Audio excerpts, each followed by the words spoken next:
You thought we were done with the power rankings. You thought wrong. We're doing power rankings still. Throughout the Never. With Mikey B. Mikey B, Yes. what's up? Yo, what up, dude? Are you sad the season's over? I mean, you should be that sad. I'm in the playoffs. I'm not sad. No, I'm actually happy my season's over because my team's fucking terrible. But yeah, doo-doo. Yep. So I don't hear my what the hell is that about? Anyway, so here's what happened now.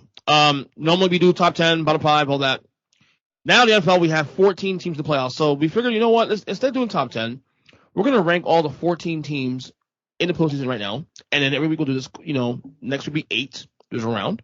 Then we'll rank 4, and then we'll rank 2 for the Super Bowl.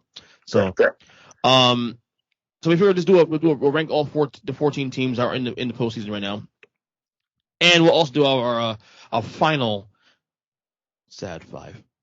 All right. Before we begin, though, let's do sad 5 first. Oh, wait, go ahead. Yes, Stephen Ross word association game. That's gonna be fun. You're playing the role of Stephen Ross. I'm gonna ask you a question. Okay. Old white guy, rich. Okay, cool. Michigan. You are the owner of The Dolphins. You graduated from Michigan. You fired Brian Flores. Your goal is to Get Jim Harbaugh. Allegedly. Your goal is to win football games. To then get to the playoffs, to then win the Super Bowl. Correct. Your main priority is Winning. The main organization is that you care about. The fans, I guess? The Dolphins. The main organization you care about is the Dolphins. Okay, Dolphins, right. Why do you fire a coach who should have went 0-16, has a winning record, or one game under 500, and then in your fucking press conference that you fired me, say you're not taking Jim Harbaugh away from Michigan because you went to Michigan, you dumb sack of shit? Because I'm fucking stupid! That's why! I'm dumb! Stephen Ross word association game complete. Thank you all for coming, and thank you for coming to my TED Talk. Well, the thing is too also, like, a lot of people like nationally, because there's a lot of like narratives about this firing and stuff. They're not aware that the Chris Greer, he's an idiot too. Fuck him. Right. I agree. The Chris Greer Brian Flores relationship has been kind of toxic, right, for a little while now. Buddy, they go together like fucking gasoline and fire. Right. So, but I was surprised. Like, I mean, heard rumors about little whispers about maybe he came on the hot seat when they went 1-7. But then they turned things around, and they were literally really a game away from making the playoffs this year. If you think about it. 1-7. Their one win to start the year was against the team that ended up second in the division and making the playoffs. Right. They run off 7 straight wins against basically nobody. Right. Get within a game of the playoffs. I feel like the bigger concern here is, hey, we just found a way to win 7 games with a scrub at quarterback. I think that's really the main argument, is the Tua argument. Brian Flores, for what we know, is not a Tua guy. No. Not a Tua guy whatsoever. No, I think he'd rather have had Watson. I think he would have rather started Jacoby Brissett. I think he would have rather have gone almost any other route except for Tua. 9, yeah. Buddy, I think if you would have said at the trade deadline that, hey, you guys could acquire Matt Ryan and draft picks for Tua, I think they'd have been like, yeah, all right. Brian Flores would have been like, give me Matt Ryan yesterday. Oh, wait, if you watch it on YouTube, my son is here behind me playing toys on my head, so I apologize, but this is what I got to do to make me podcasts sometimes on days where he's home.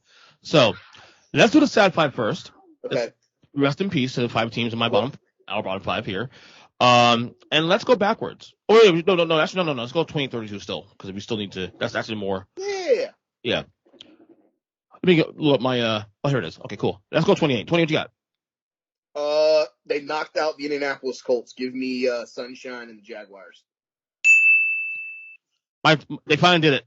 Carolina Panthers, bottom 5. Buddy, finally got. We're gonna have a conversation about them real quick. Oh yeah, 29. Give me probably one of the funnest names in football. Give me Amon-Ra St. Brown and the Detroit Lions. Really interesting. Houston Texans. The reason why I have Detroit in my bottom 5 is I'm also looking at the duration of the season and going into the offseason. Right. Jacksonville's in a spot. They have their franchise quarterback. Yes, they need to go get a fucking coach because Right. Urban Meyer's an idiot. But there's building blocks there. Detroit, I don't trust Jared Goff. Their defense needs work. I do love DeAndre Swift. I do like Amon-Ra St. Brown. Yeah. But I think there's some questions there. Right. 30. Deshaun Watson's never playing another game for this team. Just trade his fucking whatever for anything you can get for him. Give me Houston. 31 Jaguars. Even though that's a big win overall, they've looked fucking horrible up to like the week 18. So 31. More questions than answers for this team. The Carolina Panthers. Ooh. 31 Jets. I don't trust Sam Darnold. I don't blame you. Christian McCaffrey's never healthy.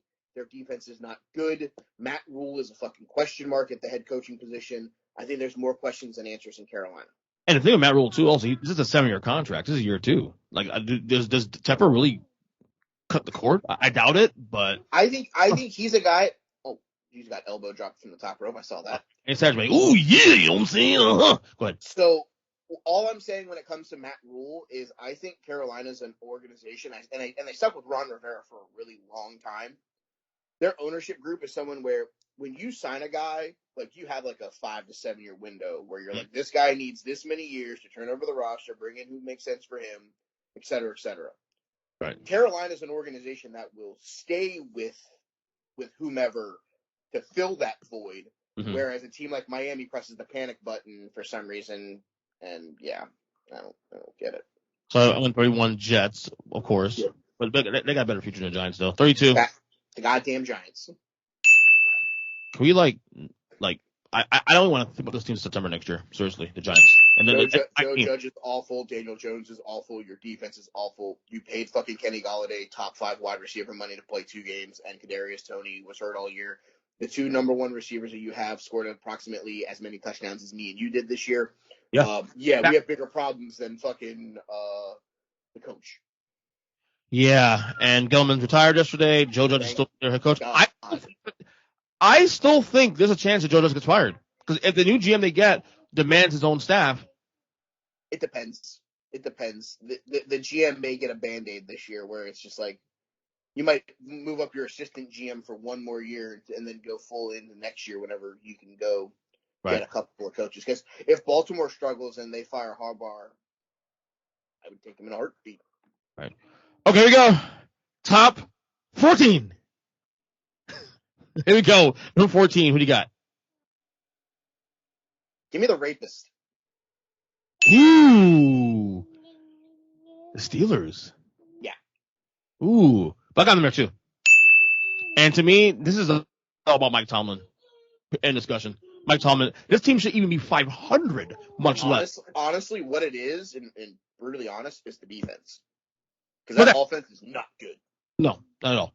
That offense gets enough to make the defense keep them in football games. Right. I agree. 13. EAGLES, Eagles. So do I. Eagles. Again, are you talking about Coach of the Year surprise? Coach of the Year, candidates? I think Sirianni got to at least get a look-see. I'm not saying he's going to win it, but this team was supposed to be 2-15 this year, 3-14, and they're in the playoffs. Just saying. Pretty much. I know NFC East, I get it, but still. No one had them being They won a wild card. They didn't win the division. They still had to win however many. No, I'm saying. No, right, yeah, you know what I mean. Yeah, sorry about that. Making the. No, what I'm saying is division or not, they didn't win that division. They won a wild card. Right, yeah. I misspoke there. This kid here's. No. You made the comment about the division. Yes, they do play in the NFC East, and most of the time you only get one from that league. The problem is everyone wants to assume that the Eagles are the division champions. They're not. They won a wild card. Right. Teams like New Orleans for underperforming, Minnesota for underperforming, the Bears for being god awful. I mean, let's be real here. They got in because other teams struggled. As bad the East is every year, pretty much. They took 2 teams, so gotta give them props for that one. All right, number 12, we got. Wine me, dine me, 49er me. Wow, I'm a little surprised actually. Garoppolo with a thumb injury. He got enough against the Rams. I don't know that I trust him with the thumb injury long term. Ooh, I mean that's a good point, but that was a big ballsy win by that team against a team that was playing for something huge. Oh, I'm not disagreeing. I'm not disagreeing that it wasn't a hell of a win from them. But right. it was because coming out in the second half, their defense found a way to stop Matthew Stafford and Cooper Kupp and got the ball back and let them run the football. They ran the football so well in the second half. That's why they beat the Rams. They took the ball out of Jimmy Garoppolo's hand because it's fucked up and had Elijah Mitchell and Deebo Samuel and Jeff Wilson Jr. run the football. And they ran it effectively. I don't think long-term that's a game plan that they're going to be able to throw out there that's going to be successful. Well, they're going on the road to Tampa, correct? San Francisco? No, they're going to Dallas. They're going to where? Dallas. Dude, if Dallas scores 3 touchdowns early in that game because of the explosiveness of Dallas's offense, and they can't run the football and they make Jimmy Garoppolo throw. That's a fair point. I mean, I'm usually biased to be my guide here, I guess, to some degree. But clearly, this is the team you and I are pretty much really opposite on because I'm much higher on the Niners than you are. 12 for me is the Raiders. Bing, bing, bing. God darn it! Anyway, ding, Raiders, Las Vegas. Can we talk about how Derek Carr's underrated? There you go. Buddy, I've said Derek Carr gets a lot of shit for no reason for the last 3 seasons. This motherfucker was like MVP until he got hurt like 5 years ago. For the record, I have the Raiders at 11. Okay. So we can continue the Raider talk. Yep. Yeah. Can we talk about though how every other organization in football that goes through firing your head coach, having your number 1 wide receiver murder somebody with a vehicle going 108,000 miles an hour. Yeah, that's pretty fast. Pretty fast. To losing arguably the greatest coach in the organizational history of the team in John Madden, to then also not have your best offensive weapon the last 4 weeks of the season up until week 18 in Darren Waller, getting great games out of guys like Hunter Renfrow and Foster Moreau and Josh Jacobs. Mm-hmm. Yeah. Any other organization, that team finishes 7 games under 500. Yep, I agree. Derek Carr kept that team alive. And at the end of the day, a lot of people gave Derek Carr shit for what he said when Henry Ruggs did what he did about being there for Henry the individual. And they're like, wow, how could somebody do that? He did something so miserable and so terrible. Right. Because Derek Carr is a good fucking person. Yeah, he's a good human being. I love Derek Carr. Stop fucking with Derek Carr. He's a good dude. He wins football games. Stop hating on Derek Carr for being a good human being. More people need to be like Derek Carr. Leave Derek alone. At this point, that's fine. Because at the end of the day, guess what? He's one of 14 quarterbacks that's playing in the fucking playoffs and has a shot to win his fucking first round game. And that's hard for me to say because he's playing my guys. Yeah, it's true. 11 for me is New England Patriots. They have softened the last month. They have really softened up. Mac Jones, I'm a little worried about Mac Jones now. I'm a little worried. You can't rely on your defense that much to keep fucking winning games. Right. You have to score. Yeah. And it's the problem. And I think the Pats are going to be one and done this weekend. Unfortunately for them. Number 10 you got. How about them Cowboys? Oh, really? Come on, Jimmy. How about them Cowboys? Yeah! I don't love where they stand right now. I don't either. I'm playing stock. They put up 50 on the Eagles secondary team, and it's great that you got your offense into a rhythm going into the playoffs, which is what I think teams should do. Not saying that they did anything wrong on Saturday night. Mm-hmm. Still too many questions about that offense. Yeah. If Tony Pollard doesn't play, do I trust Ezekiel Elliott as the only running back basically getting carries there? No. Do I think that Dak Prescott presses at times? Yes. Do I think the loss of Michael Gallup long-term is going to hurt them? Absolutely. I think they're going to lose this weekend. I think they beat the Niners. But I think that they're a team that, depending on who they play in the second round, could get the doors absolutely blown off of them. Yeah, I'm not feeling about Dallas right now. I'm going into a Wildcard Weekend. Number 10 for me is the Buffalo Bills. You're not thrilled about them, but you have them ahead of the Patriots and the Bills. Yeah, because I think they're a better team overall. If you're afraid that they're going to lose to the 49ers, how can a team that's going to win that game, either the Patriots or the Bills, be below a team that you think is getting eliminated? The Bills and Pats is neck and neck, in my opinion. That can still. I mean, I texted you earlier today. Vegas nailed these fucking spreads. The only one I hate is the Cincinnati game, but I'll get there whenever I talk about that. There's a lot of points. Yeah. Raiders playing though. We'll talk about it when we get to the Bengals. Okay. That's the Texans Bills. Not impressive against the Jets, by the way. Not impressive at all. No, That score is not indicative of that game. If you watch that game, that was a close game to the late in the fourth quarter. Correct. So, but again, I think the optics of the Bills and Pats are these teams aren't playing good football right now overall, and it's going to be someone's win by default. So that's why. Number 9. Give me the New England Patriots. Okay, so where are you on this team right now? Their defense is what's going to give them an opportunity to win games. If they get into a shootout with somebody, they're fucked. Yeah. They got the absolute best first-round matchup for them because Cincinnati's offense is too explosive for them. Mm-hmm. The Chiefs will blow them out of the fucking water. Yep. The Raiders, I think, would give them fits offensively. Mm-hmm. The Steelers maybe would have been the absolute nut matchup for them, but there was no way they were getting that. Right. So Buffalo and the fact that Josh Allen one day can be the greatest armed quarterback in NFL history, and the next game he can throw 3 interceptions. New England got the absolute best case scenario. Right. We're number 9 now, right?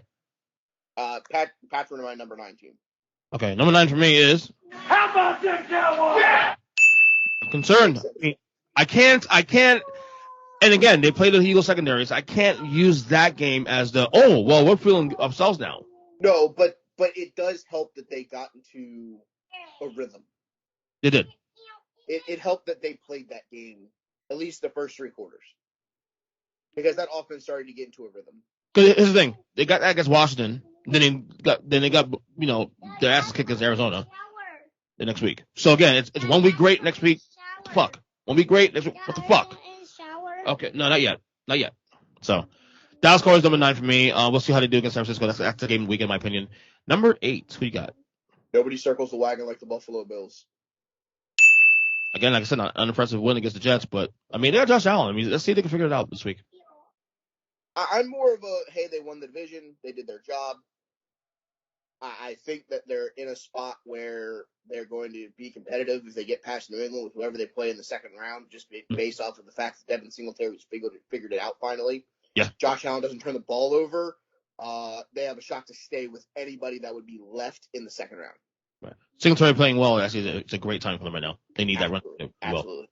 Number 8 for me is the Arizona Cardinals. Okay, I had them. I thought if they beat Seattle. Wait, what? Yeah. How the fuck do you have the Cardinals at 8 and the Niners not ranked yet? Because these 2 teams play right now, I think the Niners beat them. No. Yes. Oh. I saw what I needed to see on Sunday against Arizona. And Arizona's now playing like this now. They're doing this shit. Yeah. I told you we're on opposite ends of this whole thing. Buddy, I don't know how you have the Niners anywhere near like 7. Kyle's gonna love this shit too, especially because Kyle loves the Niners. Then he'll say it's too high, motherfucker. But no, Arizona, they are too inconsistent for my taste, man. And who do you go in the Rams game? Who do you go with? I mean, that's. I'll tell you when we get there. Okay, number 7. Who day? Give me the Bengals. Yeah, and that game didn't mean much on Sunday at all. Buddy, Brandon Allen played quarterback and Joe Mixon didn't play. Right, that didn't mean anything. All it meant was that we are the 4 seed instead of the 3 seed. Yeah, right. Whoop-de-doo, Basil. Let's go. And actually, Johnson, I think that's a better matchup anyway. Probably a better matchup, I think. Right? Oh, whenever I was watching the game, I texted Craig because he was out and I was at the house. Right. And I told him, I said, I don't care. I hope Vegas wins because if they tie or the Chargers win, we get New England. Rather play Raiders. I would much rather have the Raiders because guess what? The line is 6, Vegas. Let's not forget Cincinnati went to Oakland this year, beat them by 20. We're about to see our first Bengals playoff win in a long. Don't jinx me. Don't jinx me. Okay, I won't do that. I told you 3 weeks ago when I put Cincinnati in my top 10. Don't talk about them. Goal 1, win the division. Goal 2, win a playoff game. Goal 3, go as far as you can. And if you don't make it to the Super Bowl or you get knocked out in the next round by Kansas City or Tennessee, you know what you do? You take it as a win because you were a team that was supposed to hover around 500. You weren't supposed to win this division, and you were in a spot where you should have lost this division if Lamar Jackson doesn't get hurt. Bro, you guys are house money. You guys are supposed to be last place this year, remember? Gamble. Come on. Here's the thing. Jamar Chase, Rookie of the Year. Zach Taylor, Coach of the Year. I don't care what you say about Bruce Arians. I don't care what you say about Matt LaFleur. They're supposed to be there. Oh, Zach Taylor. I mean, who's arguing that? The only person in the conversation is, in my opinion, is Mike Vrabel. Sure. I can live with that. That is it. But here's the thing. Zach Taylor deserves more conversation about Coach of the Year than probably anybody else outside of Mike Vrabel and maybe Mike Tomlin. Right. Agreed. All right, 7 for me is those Niners. I am probably much higher than most because I think they're the most dangerous team in the NFC bracket. I think nobody, including the Green Bay Packers, wants to play them at all. I don't know about most dangerous. I'm willing to say that they're the most. I'm not even going to say the word complete. I'm going to say that they're the most. Together? Their run game is the most complete out of anybody in the NFC. And the fact that their defense is playing as well as it is, they can limit possessions very quickly. And with explosive offense like Tampa Bay and Green Bay and the Rams, those teams don't need a lot of time to score. Right. But giving them the ball 6 times instead of 8 times or 9 times and a half, it can be a difference maker. And I think that's why the Niners' run game will be the reason why they stay competitive if they can get past Dallas. Right. All right, number 6 for you. I'm going to put Arizona here. Okay. We'll reset here. I still think that while they're playing up and down, they're a team that at any point can go off for 60, and their defense can hold somebody to 20. It all depends. Like, their team format, like, yes, James Conner got hurt, was out the last 2 weeks. Chase Edmonds played really well. And then Chase Edmonds gets hurt, and James Conner comes back and plays fairly well against Seattle, all things considered. Right. Here's the thing, and this is the same thing I said whenever the Chargers-Raiders game started. Mm-hmm. Week 18, I don't care if I'm 1-14 or 1-15 playing for nothing, or I'm 11-5 and I'm playing for a division. I don't want anybody in my division beating me. Agreed. That was what Seattle came out and said. If this is Russell Wilson's last dance as a member of the Seahawks, I guarantee you'd rather go out with a win than a loss. So you were getting Seattle's best no matter what. Familiarity is an advantage to a lot of teams. Just saying. Week 18 for division titles and keeping division opponents out. The Chargers don't want to see the Raiders get in. The Raiders don't want to see the Chargers get in. They don't want anybody from their division in. Right. In the event. Let's be real. You don't want to see anybody in your division. I agree. 100%. All right, number 6. 6 was the Cardinals for me. I can't believe I'm actually higher than this team, and you are. Who they? And I think the reason why you're higher is because I've lived Carson Palmer. I've lived Andy Dalton. I've lived Marvin Lewis finding a way to squander playoff chances. I live Boomer Esiason. That count for anything? But you said the key word when I talked about him. House money. They're playing with house money. It's very easy for them to, hey, we beat the Raiders by 25 or 20 the last time we played them in Vegas. A whole new fucking offense. You're a whole new game plan now. Yeah. At the end of the day, I think I want to believe that they're going to come out on Saturday and Joe Mixon is going to run the ball down fucking Vegas' throat. Joe Burrow is going to find Jamar Chase. We're going to win by 30, and that game's never going to be in question. And it's on to Tennessee, or it's on to Kansas City, or it's on to Buffalo. I don't care. Like, at the end of the day, goal number 1 when it comes to the Cincinnati Bengals is the 22 guys that are going to be on the field for Vegas. Don't think about anything else. Run your game plan. Don't turn the ball over.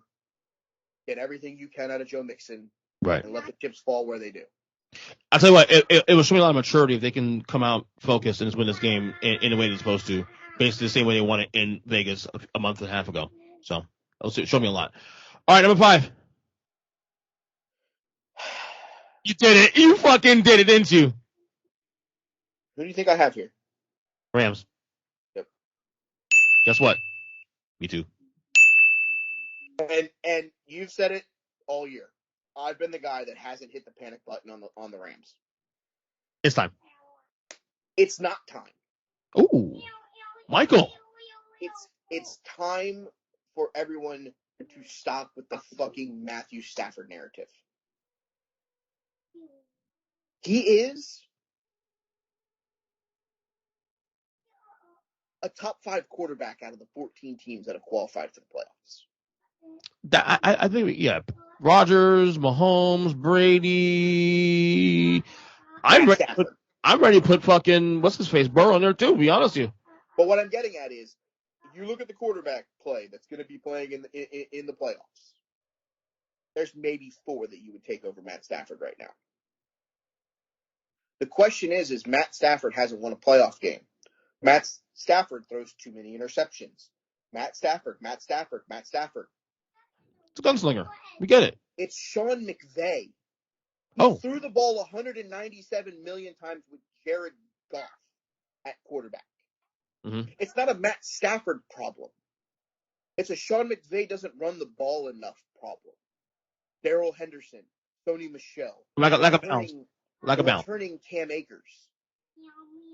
Run the football, control the clock, let Cooper Kupp run open, and don't miss him.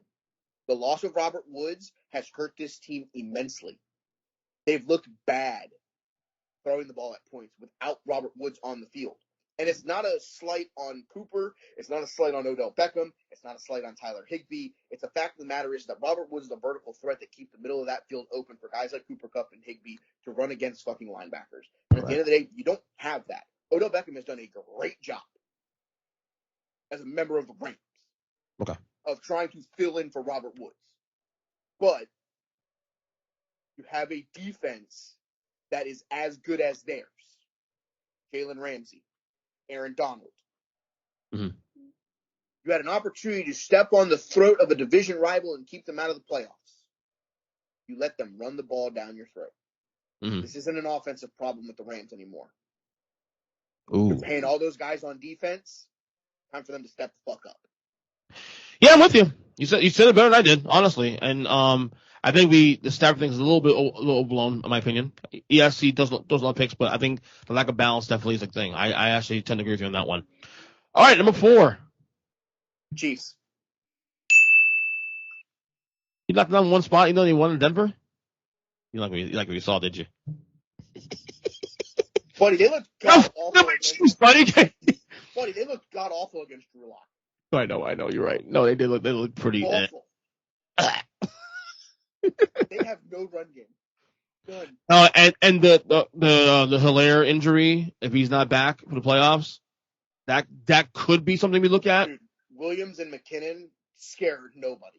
But this is also why Tennessee's high in my rankings. There's the only team, in my opinion, that on reputation could run away with the AFC is the Chiefs, and yet they have all these little issues here that make them vulnerable, which is why Tennessee's in my top 5. Maybe shit for that. And in fact, Tennessee's number 4 for me. And the only reason Tennessee's my number 4 is because of that that bowling ball motherfucker, Derek, Henry. He's and they got the break they needed. They got the bye week. They got it. So now, Henry gets another week off now to heal up. Yeah, good luck with that. So I'm with you. Who's your 4? Oh wait, you had 4. Who's 3 for you? I put the Chiefs at 4. The Titans. Titans. Wasn't ugly. It wasn't a pretty win against Houston. Let's be clear about that. But divisional wins, the games are weird. Buddy, here. Let's Stephen Ross word association game. Wish I could have back Ryan Tannehill. I was a Tannehill guy, so I'm. That's buddy. He's a lot better than the other options they have there in fucking Miami right now. Mm-hmm. Buddy, they win the division that they should have lost to Indianapolis because of D'Arta Freeman. Mm-hmm. If Derrick Henry comes back and plays at 50% and Freeman plays at 100%, and they can control the line of scrimmage, something that Mike Vrabel will love, they're hard out against anybody. And they probably won the Super Bowl because it's only 2 wins, not 3. No, well. Again, what I've been saying the last couple weeks, the Titans up here because of the environment and Derrick Henry. They may be in trouble. Which is the team? If Cincinnati passes through Vegas, and gets Tennessee in the second round, that's gonna be. So Cincy's the team in the AFC that can give Tennessee problems. You're saying, matchup wise, from a complete roster right now, yes, because I don't trust the Chiefs run game. If I'm Tennessee, I'm rooting for New England to pull the upset and have Cincinnati play Kansas City again in Arrowhead and not have to play either of those teams until the AFC title game. Perfect road for Tennessee is a Patriot win, because then the earliest you'll see Kansas City or Cincinnati is the AFC title game. Well, 3 for me is a team moved up is Tom Brady and the Buccaneers. But I am concerned, though.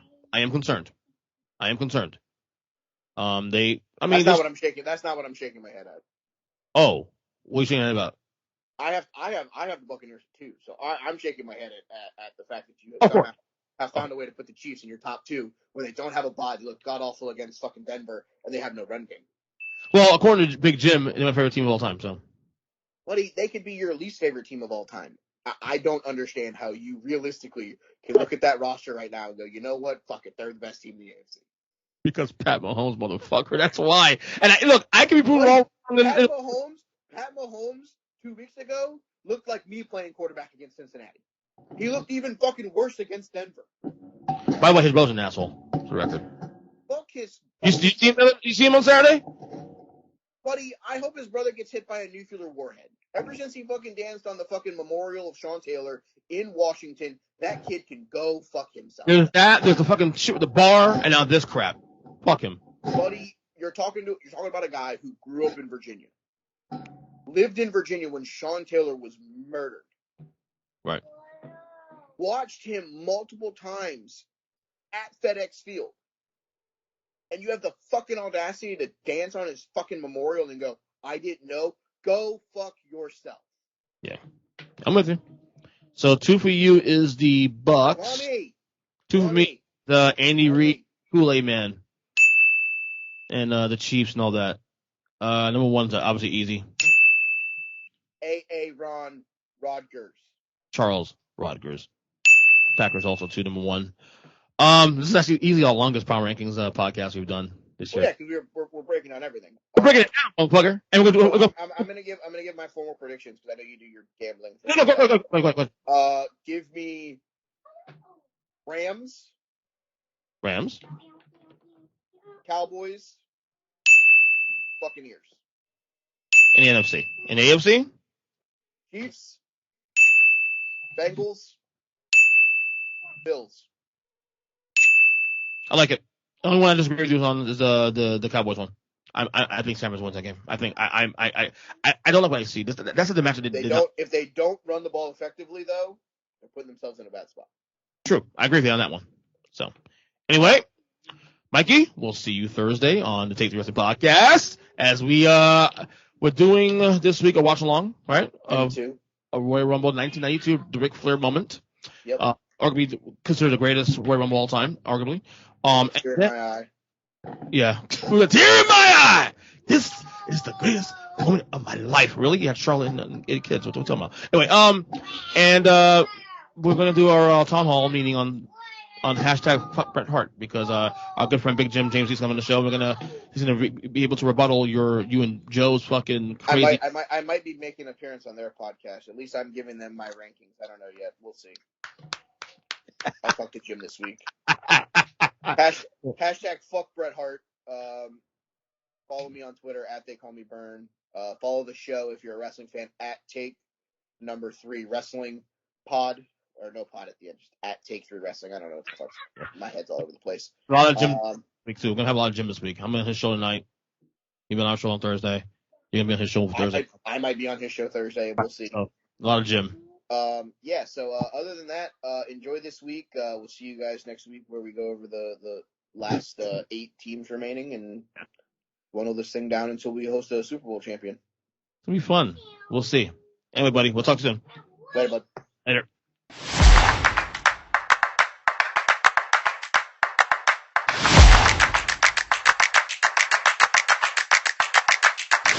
The Student Game Report, of course, with the man, Kyle Evan Nash. We do this now almost 9 years now. 9 years.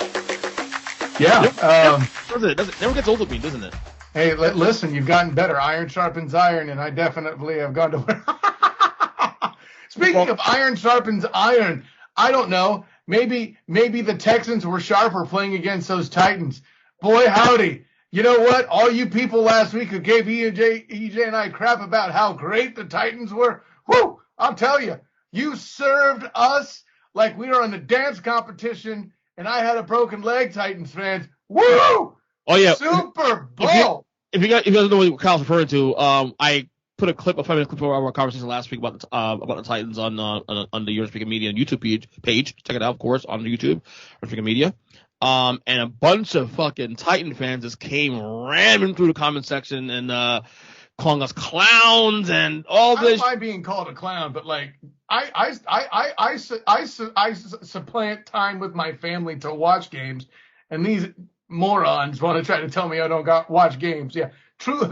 Cool story, bud. By the way, side note, I was in Jacksonville at a game, in the stadium watching that whole Colts Jacksonville thing unfold. So yeah, I don't watch games though, EJ. Douches. I don't get it. Look, fans are fans for a reason. Let's give me clicks. I don't give a shit. Oh yeah. Well, in the words of Charlie Sheen, I already got your money, dude. No, I joke a lot, but I mean, the dudes that commented, thank you for commenting, but I really I think you missed the part where I predicted them to win 11 games in the preseason. Okay.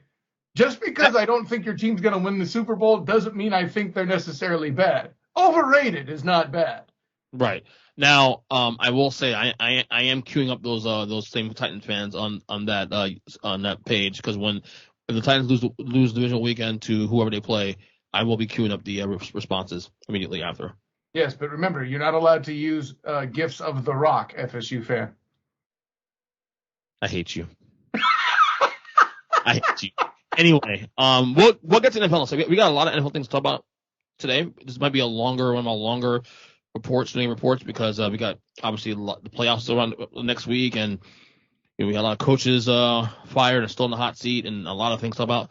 So, before we do all that, let's put a bow on the college football season. We almost forgot that with all the Week 18 shenanigans that happened, there was actually a national championship game that happened last night. Yeah. I had to be reminded, like, literally halfway through the day yesterday.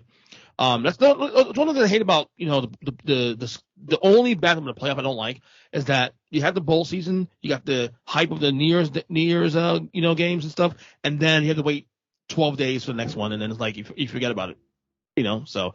But last night Georgia did. They pulled it off. First natty in 40 years. As they beat Alabama last night on their rematch from the SEC title game. I guess it's a start here. Like, what we both picked Bama to win the game.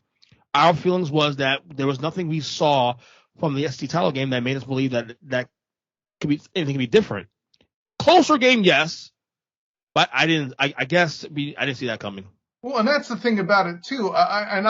This is bad analysis by me. I'll call it out. The moment I said closer game, I should have been able to remember that closer game means that Georgia can be more balanced on offense in a closer game because they're not trying to score quickly to come back and escape the clutches of a blowout. But that's what you saw, EJ Christian. This is what you had in this game that you didn't have the previous game, is the opportunity for Georgia to remain balanced on offense, right? Again, as much as they were down in the SEC title game, they no longer had the run as an option because they were trying to get out of a hole. Hell, as it was, Georgia didn't score the first touchdown until, what was it, like early in middle of the third quarter, right? No, late third quarter. Late third quarter, okay. Mid to late third quarter, whatever. The punchline is, when did they score the touchdown in question? When they remembered, oh yeah, we're still in this bleep. let's try to put the damn ball on the ground. And it worked, right? Mm-hmm. At the end of the day, it was about balance. And really, the final thing I would say is something that Nick Saban said directly to Kirby Smart. You kicked our ass in the fourth quarter. I think that's really a synopsis of the game. It was an even matchup. Georgia was allowed to hang around and took advantage. I could get into analytics and this and that versus the other, but there's your 500-foot view of the game. And listen, all the people cheering the fall of the empire with Alabama, losing. Like, you watch Cobra Kai, don't you, EJ? I haven't watched it yet, though, but we're supposed to watch that really soon. 4 years in now, right? 4 seasons in? You haven't started the 4th season? I haven't started any of it yet. Damn it! Well, now I can't say it because it's a spoiler if I do. You ruined it was going to be an amazing analogy. Can you, put yourself on mute so I can say it for the parents at home? Anyways. Okay. So, yes, EJ does not have his headphones on. He can't hear me. And I'm going to say, so Daniel's son dies. Why'd you put your headphones back on? No, I'm kidding. Oh, fuck. He did? No. Oh. Dick. Or did he? Was that a spoiler within a spoiler with the reverse and 4D chess? Man, this Karate Kid, they're not getting that deep. Daniel's still alive. Shut up. Okay, good. His daughter isn't. Wait, I mean, what? No. Look, I'm not an Alabama fan by any means. I'm actually for Georgia to win the game too. But these people who are sitting there shitting on Bama after the game, you do realize they're probably gonna be back here next year too, right? Yeah, seriously. All these absurd rankings they do right after the game, trying to predict the 2022 season and all this other stuff. They all got Bama at 1 too. Triggered our buddy Big Jim. Triggered our buddy also too. Say again? You got a little trigger. My buddy Big Jim got a little trigger about that. Oh, and he's totally right. I'll tell you the rest of it off air. There was, I sent you guys a top 25, a way too early top 25 to look at. It's even titled that. And even the guy who wrote it, who I know, Orlando Sentinel's Matt Murschel, wrote it. And I was just trying to see how you and Jim responded as far as top 25s go. Because, we have issues with somebody on our squad that regularly writes a top 10 that's absolutely just disgustingly wrong on a regular basis. So I wanted to see if, what one that I thought looked a little better looked like. And, of course, Jim is cool with 101 soundboard. I was trying to do a ding, but apparently that didn't work. Oh, yeah. So, I'm sure that Big Jim acted exactly as I thought. He said it wasn't so bad. And, of course, you who can't write a top 10 to save their lives thought it was bad. So, it told me everything I needed to know. Don't degrade me. You do it to yourself. That's mean. That's mean. I'll hug it out. Here you go. There you go. Okay. Oh, Harry. Oh, that's a little too grabby. Oh, my gosh. My wife doesn't touch me like that. Jesus. Yeah, Rowdy, hit that! Oh, my God. I'd break your hip. Anyways, so, oh, you heard that? But as far as, it was a good game. I heard people it was a boring game to start with. First of all, you're wrong. It's called good defense. If you have a problem with it, stop watching the sport. Yeah, I hate that take too, because they were moving the ball. Just that when they got to the red zone, no one scored. They did 3-3, but they moved the ball up and down the field. Let's be fair. It was 6-3 in the second quarter. That's not a high scoring game. That's not. What I'm saying though is that the teams did move the ball down the field, but when they got to the red zone, they can punch it in. So 3 points here, 1 here. Yeah. There weren't a lot of 3 and outs, is my impression. Right. Yes. Exactly. So yeah, but Jordan was in Natty. Do you think they'll be back here again next year? They've been pretty good the last couple of years anyway. So it's not to say that them being on top in the playoff 4 next year is certainly a high possibility. I expect Bama to be here, of course. Right. I don't want to get into the whole way too early stuff, because a lot of things have happened in college football, and you saw this year alone how this year went.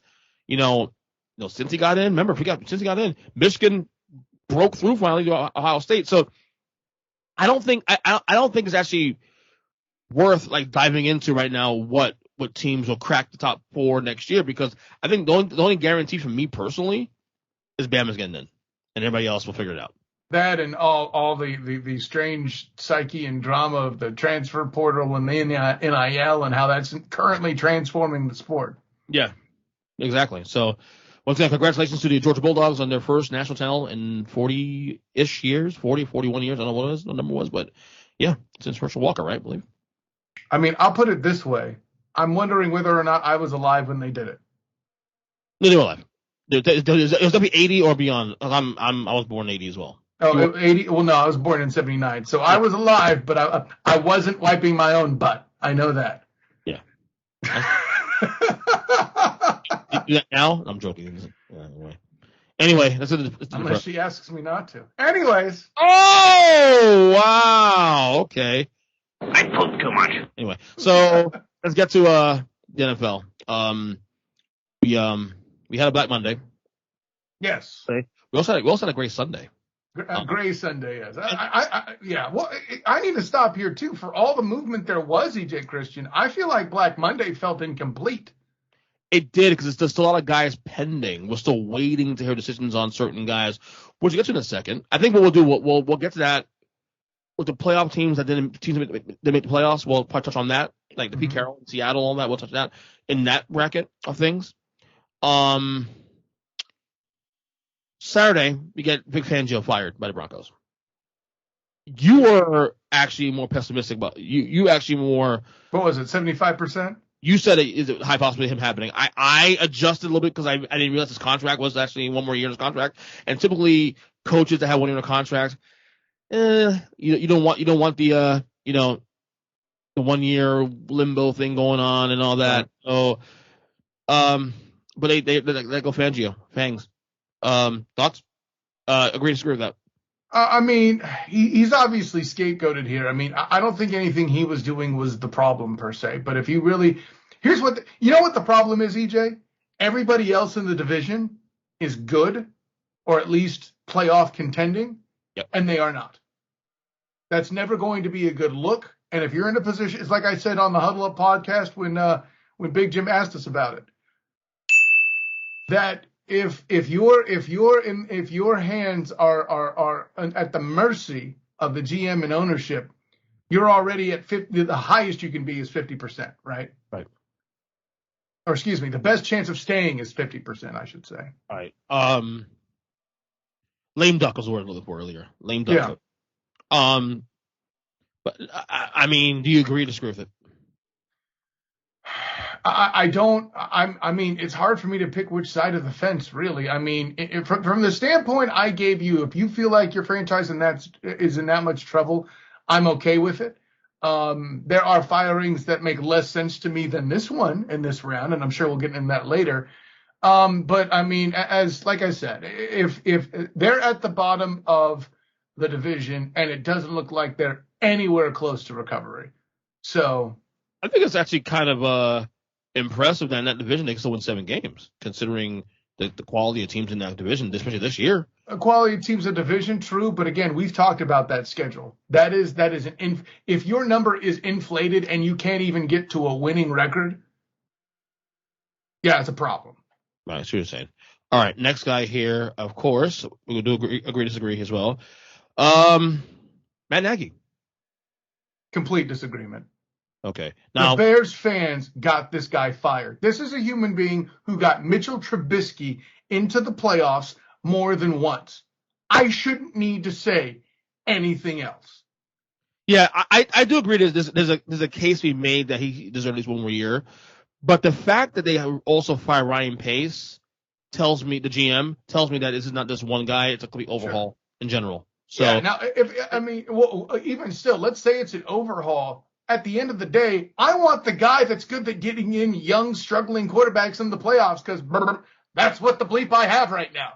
You know, granted, I'm not aware off the bat how much power Matt Nagy had in how much his hands were in the cap hell that the Bears currently are enduring. Right. And if he has more impact on that than I'm drawing from it, okay, cool, I get it, but I don't get it because I don't know that that's the case. So. Right. Okay. Then we also had the Vikings also fired Mike Zimmer, as well as the GM Rick Spielman. Agree or disagree? What's the one part of that team that's actually improved very well that's not the receiver core? The defense, right? They even had a chance to go up and down a bit after they lost players, and they got better. Okay? Sure. Fair point. Zimmer is a defensive guy. Meanwhile, you can't get out of primetime games with a victory because of your quarterback. But you want to tell me firing Zimmer is going to solve it. Okay, Boomer. That being said, again, you're in a position in a division where you're facing Aaron Rodgers twice a week. He may not be leaving as what was first assumed at this time last year, right? Or I should say after the playoffs last year. Let's get it correct at least. And then you're looking for the Bears. The Bears may be up and coming. They're improving. They're showing signs of life. They're not good yet. And the Dolphins under Man Campbell, I think, have the first part of the equation solved. And he may be in a position to pull in Detroit what Brian Flores pulled for Miami. Again, I'm looking best case scenario for both those. So if you're in the Minnesota front office and you see that happening and you see how talented you are and no results, I can get why you did it. Right. This is Kirk Cousins' fault. I'm gonna put it out there. This is Kirk Cousins' fault. Damn. You like that? Wow. Yeah, I like that. Mm-hmm. What else here? Fangio, Nagy, Zimmer. I'm also surprised Stu Spielman got fired as well. Yeah. Well, and that's the part I'm talking about too. You have that much talent on that team, and this is as far as you can get. You kill the GM as well on that. Right. The big surprise, obviously, is the Miami Dolphins firing Brian Flores. Right. Big surprise, though, unless you've been following the last year, some of the quote-unquote infighting between himself and Chris Greer. Right. And it was made more official when the owner, Stephen Ross, put out his statement yesterday after announcing the dismissal of Flores, empowering Chris Greer and whatnot. Clearly, both guys were on the opposite ends of the Tua conversation and whatnot. But this still is a surprise. The Dolphins started up 1-7, won 7 in a row. We're in position to make the playoffs this year. Had another winning record this year, 9-8. First Dolphins coach winning record 2 years in a row since, I believe, Shula, or since at least Wanstead. I mean, Wanstead was that guy that did that. But it's been a while. It's been at least 20 years. Who was the coach when Pennington was the quarterback? That was. Did he get? That was El Sperano. Yeah, Sperano. Man, I'd have to look it up. Yeah, but yeah, wow. I mean, listen, they won a losing record. So yeah. Flores, agree or disagree? So, from a football standpoint, of course, I vehemently disagree. Listen, I was writing for the Dolphins Wire, and I was following him closely when he came in. And not to mention, very interesting thing you come to find out when you're covering sports, particularly the NFL, EJ Christian. When someone gets hired, it's real easy to get information on why they hired him and what he's doing. When someone gets fired, it's really tough to kind of figure out why he was fired and what he's going to be doing. So, excuse me. So, I say all of the above to say I don't see the football reason you hire him, but to your point, if they're looking for peace in the front office, and there's a lot of intriguing coaching hires out there, and you think you could replace him with somebody that is as good or better, okay, I get it. I know. I'll put it this way: the proof that Flores is doing well is the social media universe there, thinking that it's all racially oriented, even though Chris Greer, his GM himself, is black. So there's that. Yeah, we had a conversation yesterday on text. The low-hanging fruit there, guys. Like, let's not play boy cries wolf here. Look, I do agree there is definitely a topsy-turvy when it comes to black coaches not getting chances. There's definitely bad optics. No one's not acknowledging that. But let's not play boy cries role to push our narrative across here. This wasn't a racial thing because Chris Greer got him fired. Chris Greer is also a black man and has been there 7 years and has been being empowered by Stephen Ross, in fact. Yeah. I mean. So, there's rumors too also. Well, it's not rumors. It's actually true. Brian Flores is on the list for the Bears job. He's on the list. He's interviewing. I think that's a good fit too. I mean, by the way, side note, with all the Jim Harbaugh scuttlebutt there, I've heard a very interesting concept from Mark Moses, who does radio in Melbourne. Mm-hmm. He's a big Bears fan, and he says Harbaugh to Chicago. Now, I don't think it'll happen, but I'd love to see it. No, he was a quarterback there. Yeah. He's actually probably arguably the best quarterback they've had in the last 40 years there. I like Derek Kramer better than him, but Derek Kramer, you do? I did. I was a Harbaugh guy back in the day. Not bad. One note here, Joe Judge reportedly will be staying with the Giants. Now, Dave Gettleman did retire yesterday as GM. But Joe Judge, head coach, is going to be retained for another year. That's according to. I'm not as confident to say that as confidently as you are. No. Yeah. I think I said yesterday too. I saw my post yesterday on social media. Yeah. I think there's still a chance that he gets canned, depending if the new GM they bring in wants to bring his own guys in. Okay. So but that's the report now, is that Joe Judge will be retained for now. So we'll see. I can go anywhere. Do you agree or disagree with that? No, Joe Judge should not be kept. And if at Gettleman's retirement, you have an opportunity to reset the culture, which, guys, if you blow the situation where you blow something up is where everybody sucks, like the NFC East does, and you have an opportunity to turn it all on its head. Yeah, I don't know what else I can add to it. I think this is a bad move if they actually keep him. Yeah, at first I was very non-committal about the whole thing, because I know my whole golden rule: you give a guy at least 3 years before you really make a decision on that, because I believe in stability. But this team is getting worse and worse and worse and worse every week, and I don't see anything positive to take away from the season at all. I don't care that they won more games and worse that they've had worse seasons record wise. Some of those years I can say something positive out of it. Not this year. Yeah, there have been times where you have found a way to. At the end of the day, at least in the past, you've always said, "Well, hey, Saquon Barkley's coming back." Yeah. Well. Yeah. So see what happens there. But yeah, I disagree as well too. Okay, let's get to it now. We did this during the middle of the year, midterms. What we're gonna do is today we're gonna do all the teams that are not in the playoffs this year. We're gonna give them final letter grades for the year. Because student game here. That's right. And then we'll do it every week following next couple weeks. Because every team's eliminated from Wildcard Weekend. We're gonna give them their letter grades, put them away for the year, and so on as we get to the Super Bowl. So. And also, as a side note, EJ Christian, if people want to leave any sort of comment or appeal for an improved or worsened grade, I'll listen to it, and maybe in an episode upcoming, I'll make an adjustment if I am swayed therein. I can give extra credit as a teacher. God, you're the best. Okay, hold on. Let me just make sure I get this in order, because I want to make sure I get this correct. Oh, look at this guy. Correct. All right, so the Atlanta Falcons are first. The Atlanta Falcons this year finished the season, I believe, 7-10. So, Kyle. As much as I slam the fraud cons for what it is they do in their brand of football, which I just don't enjoy, the worst I can do for them is a C-, because they did around or just a little worse than what I thought they would.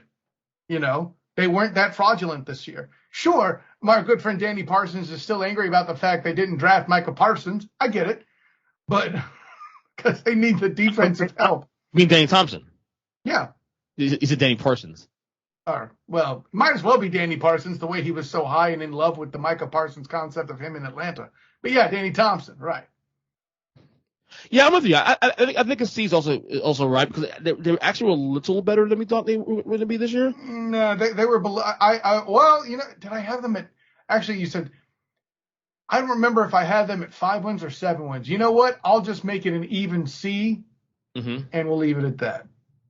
Yeah, I kind of have the same idea though too. Also, they were not a team that I thought would be good this year. I thought it was like a rebuilding year or whatever. But they actually were in the playoff hunt for at least the last 2 weeks. So not really. It's because everybody was in the playoff with an extra space. Listen, check your expectations on one thing here in my classroom, Ernest Christian. Okay, I don't care. Playoff competitive is not the key to a high grade. Everybody felt playoff competitive, especially in the damn AFC. I don't know. Was your wife playoff competitive in the NFL? Maybe. I don't know. There was that much competition in the AFC. And your wife's a pretty big she's a pretty badass. Yeah, she is. All right. The Baltimore Ravens, 8-9. Baltimore Ravens at 8-9. Listen, I've got to slam. I saw a lot of great effort, but at the end it was disappointing. Like now, our good friend Big Jim said, "Oh, how embarrassing!" No, the only game that was embarrassing was the loss to the Dolphins. Okay, you have a 1-point loss to the Packers and a 1-point loss to somebody else good who I forget it was, and then you fell just short in winning what is the best rivalry in the NFL currently. That could change next season with Roethlisberger's retirement. In a situation where the backup quarterback threw an interception in the end zone, something we expect Roethlisberger to do, in what really would have prevented Justin Tucker from having to come onto the field at all, okay?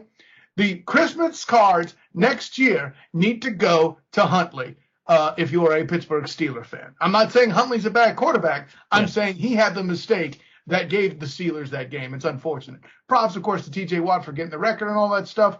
I'm going to put them at a B-. They played a lot of good football despite having to deal with a lot of extra stuff, had a lot of problems at home. We're dealing with injuries and things like that. I reward good effort in my class, but they are a disappointment. I can't give them an A. Heck, I had them picked to make a Super Bowl run, but when a student has challenges outside of the classroom that cause problems, at the end of the day, you got to give them a little slack. You can't be unreasonable. I have the Ravens at B-. I'm at a C, but I see the point where you're at though. I honestly thought when they were 8-3, I was still concerned about sustaining because of the fact that they came to the year banked up anyway. Like they went from a team that I thought could have got worse. Yeah, I thought they came to the year as a team that I thought could make a run for the Super Bowl. To a team that with all the injuries that, are you sure to be a playoff team? And then they upsell. No. What I'm saying was, they lost Marcus Peters and all those running backs. So the vibe was coming into the year, the last couple of days before the year started. Oh, this team's in trouble. And please remember how tough their schedule actually is. It's not like it's the AFC South. So then they go 8-3, and they're really good. But I remember even through the year, I was saying I'm still a little concerned because of the injuries could sustain it, and then Lamar goes down. Lamar stays healthy. They're in the playoffs, and he's probably the MVP. Yeah, that could be. And please remark, there's 3-4 games decided within about 4 points. Yeah, literally. And the only reason I gave him a C is because of those things. Because if they had to convert those games, had to convert those plays, that's more something you just do in the moment. They obviously in the playoffs, in the division, probably in a 2, even 1 seed in the AFC. So I gotta give, I supported Harbaugh's decision on there, but they didn't convert it. So I have to give a C at least for that. I can't punish a team because of injuries. That's just inappropriate to me. But whatever. Right. Okay. The next team here we have the Carolina Panthers, who were 5-12. Yeah, that's about where I had them, and still somehow I feel like they're worse than that. F. Absolutely. Listen, I like Cam Swag and everything, but when you made what was essentially a marketing move to get butts in the seats and to get tickets sold, yeah, what more do I have to say beyond that? You can. I know it's proper to slam on, but Matt Rule is getting all this hate against him. I'm not prepared. Say again? A lot of chatter about Matt Rule, whether it be there long term. He's 7-year contract. Don't see him. I don't think Matt Rule's the problem, y'all. Right. Anyways, I went D on this one.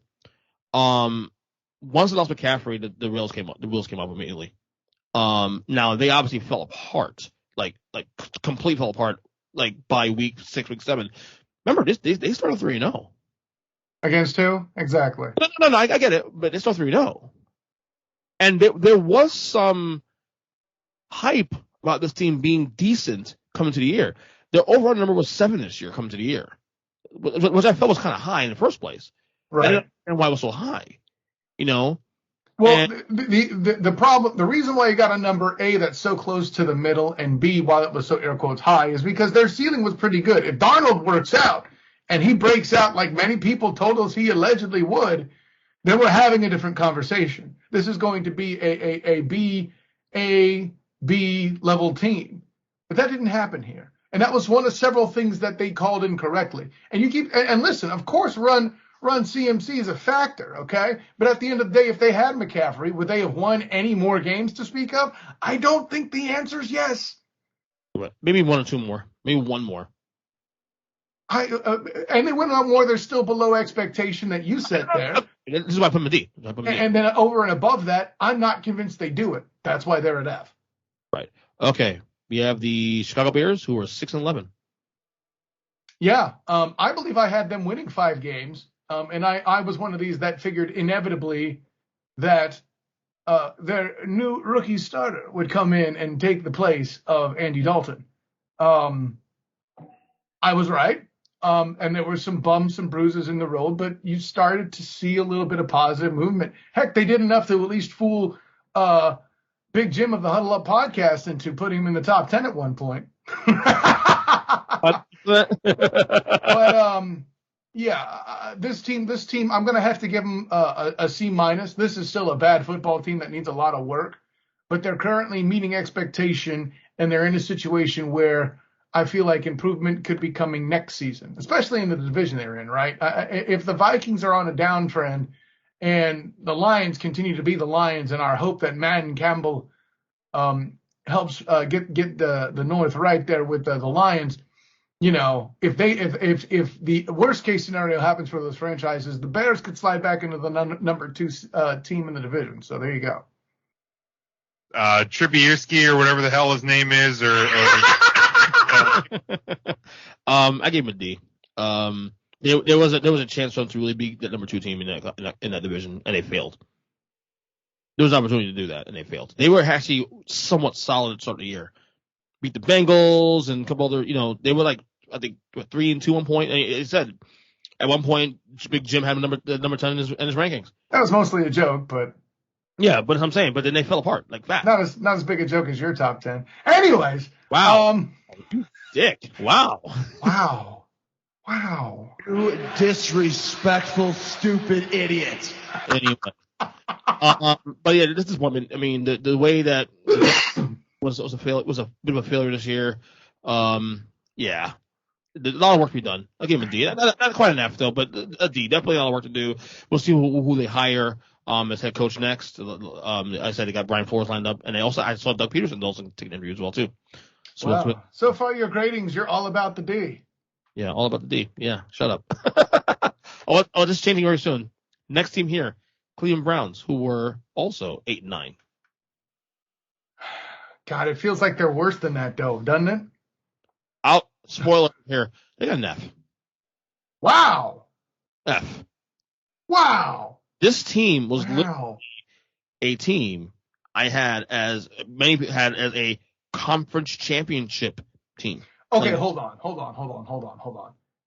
That's what you had. Did you have them a conference championship team? I think I had the Chiefs against. Did I have them as a conference championship team? I'm talking about everybody else. Was it really anybody outside of the state of Ohio, Ernest Christian? No. There's a lot of writers nationally who were saying the Browns are in the AFC title game. Okay, well, national writers, whatever. At the end of the day, Ernest Christian, sometimes unfair expectations are put on students, and not in my classroom, though. Job done. And I'm not going to hold that against them. If you want to and you want to give them an F, that's cool. For me, in this case, I'm more inclined to give them a D. Listen, little Baker Mayfield has been acting out of class regularly. He's been a problem. But that being said, leaning to certain things like Odell Beckham Jr.'s departure, which I'm sorry, I never thought was a fit, is addition for subtraction for that squad. And he's also doing good in LA with the Rams. I think that was a win-win. But they need to reevaluate the quarterback position. They need to keep them out of ending up in a situation like the Cowboys and Dak Prescott with Baker Mayfield's contract upcoming, right? At least Dak is good. Damn. That's kind of my point, though, right? Granted, this is still a great running game, but the problem with great running games in this NFL is running backs get hurt a lot, and the defense isn't bad. There's some there. I can't give them an F because their schedule was tough, absolutely correct, They're in one of the tougher divisions in the NFL. And really, I kind of feel like they give me a vibe that if they got a good quarterback, if they had Teddy Bridgewater, they might have actually made the playoffs instead of somebody like Baker Mayfield, who runs hot and cold, not only in his play, but with his antics. And is a guy that's more about causing distraction than getting results, as we've, kind of seen. I mean, heck, he's picking fights with the media at this point. And I can't say anything for Mary Kay Cabot's article. I didn't read it. But what I can tell you is that drew a lot of buzz and was a distraction. I know it's going to be denied that it was, but you're not selling me on that, So all the above being said, I can't give him an F. That's like you came out with the paddle and you do what you need to do. But this team, again, they made the playoffs last year, won a playoff game, was actually a quarter away from going to the AFC title game last year. They had the Chiefs on the ropes in 2-3 quarters. Or was that more about the Chiefs not really waking up? I mean, come on. Could be, but the facts of the case are they were in that game. If I'm not mistaken, they had a lead in the fourth quarter at one point. So, I have to be honest, I don't remember that. Yeah, but the point is, this team, a lot of people had them going to the conference championship. So even if they took a step back record-wise, if they made the playoffs, okay, we're supposed to be there. That they had argued the best roster in football. A lot of people said that the best roster in football. The question of the quarterback, and the quarterback failed, and the roster failed as well too. So there you go. So that's why I got enough from me. Anyway, next team, the Denver Broncos, who were also 7-10.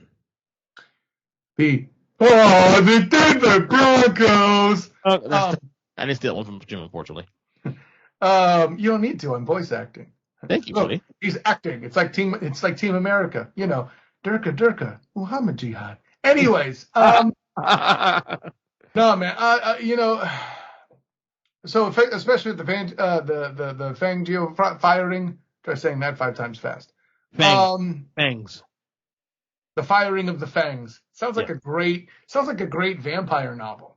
Anyways, I'm going to put them at a C-. Again, their division's competitive. I don't think they match up well in their own division. They got a problem at the quarterback position. I'm not really excited about their offense between the hashes. Their receiver core is pretty damn smooth. Their defense is underperforming too. I'm not here to say it's bad. I'm just here to tell you it's not as good as what people were expecting, especially with Von Miller and the hizzy there. I'm going to go C- for them. I could be, you know what? I'll even go D+. I'll go D+. D+. Wow. Okay. I'm going to go C because they matched the Vegas number at 7. I mean, they might have been 7.5 actually, but in any case, they were right in that ballpark. But I don't think we all understood how good the AFC West was. I don't think people thought the Raiders would be as great as they were this year. Yeah, no, the Raiders surprised me. So a lot of that too also. They match where it should be. Maybe if Teddy's healthy, they may get another win out of that. Teddy's better than Drew Lock, in my opinion. Definitely. So, I mean, maybe they get another win somewhere. I mean, so, I mean, they have a good roster, but maybe a little shake-up. Obviously they just fired Fangio this weekend, so maybe they get another coach in there and change things up. Maybe they get aggressive and go after Aaron Rodgers or Russell Wilson.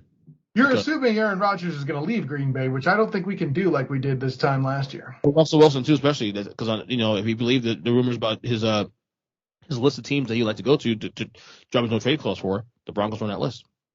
So really, yes, it was. It was Giants, Broncos, and Saints. I did not know. You didn't know that Denver was on, or I shouldn't say I didn't know. Let me restate. I had kind of forgotten it. Yeah, it was. Because now that you're saying it, you've shown me the list, and I remember it being on there, and I had forgotten because I'm like, the Broncos, whatever. Well, there might be some there. Can you imagine Russell Carrington Wilson throwing to Jerry Jeudy? Oh boy! Like, name me a receiver he's had that's actually better than Jerry Jeudy. Time's up. You can't because he doesn't exist. Right. So we'll see what happens there. Like I said, the list was Broncos, Giants, and Saints. Was his list. So. Anyway, next team here we have the Detroit Lions, who I believe were 3 wins this year. Were they 3 wins this year? Make sure of that.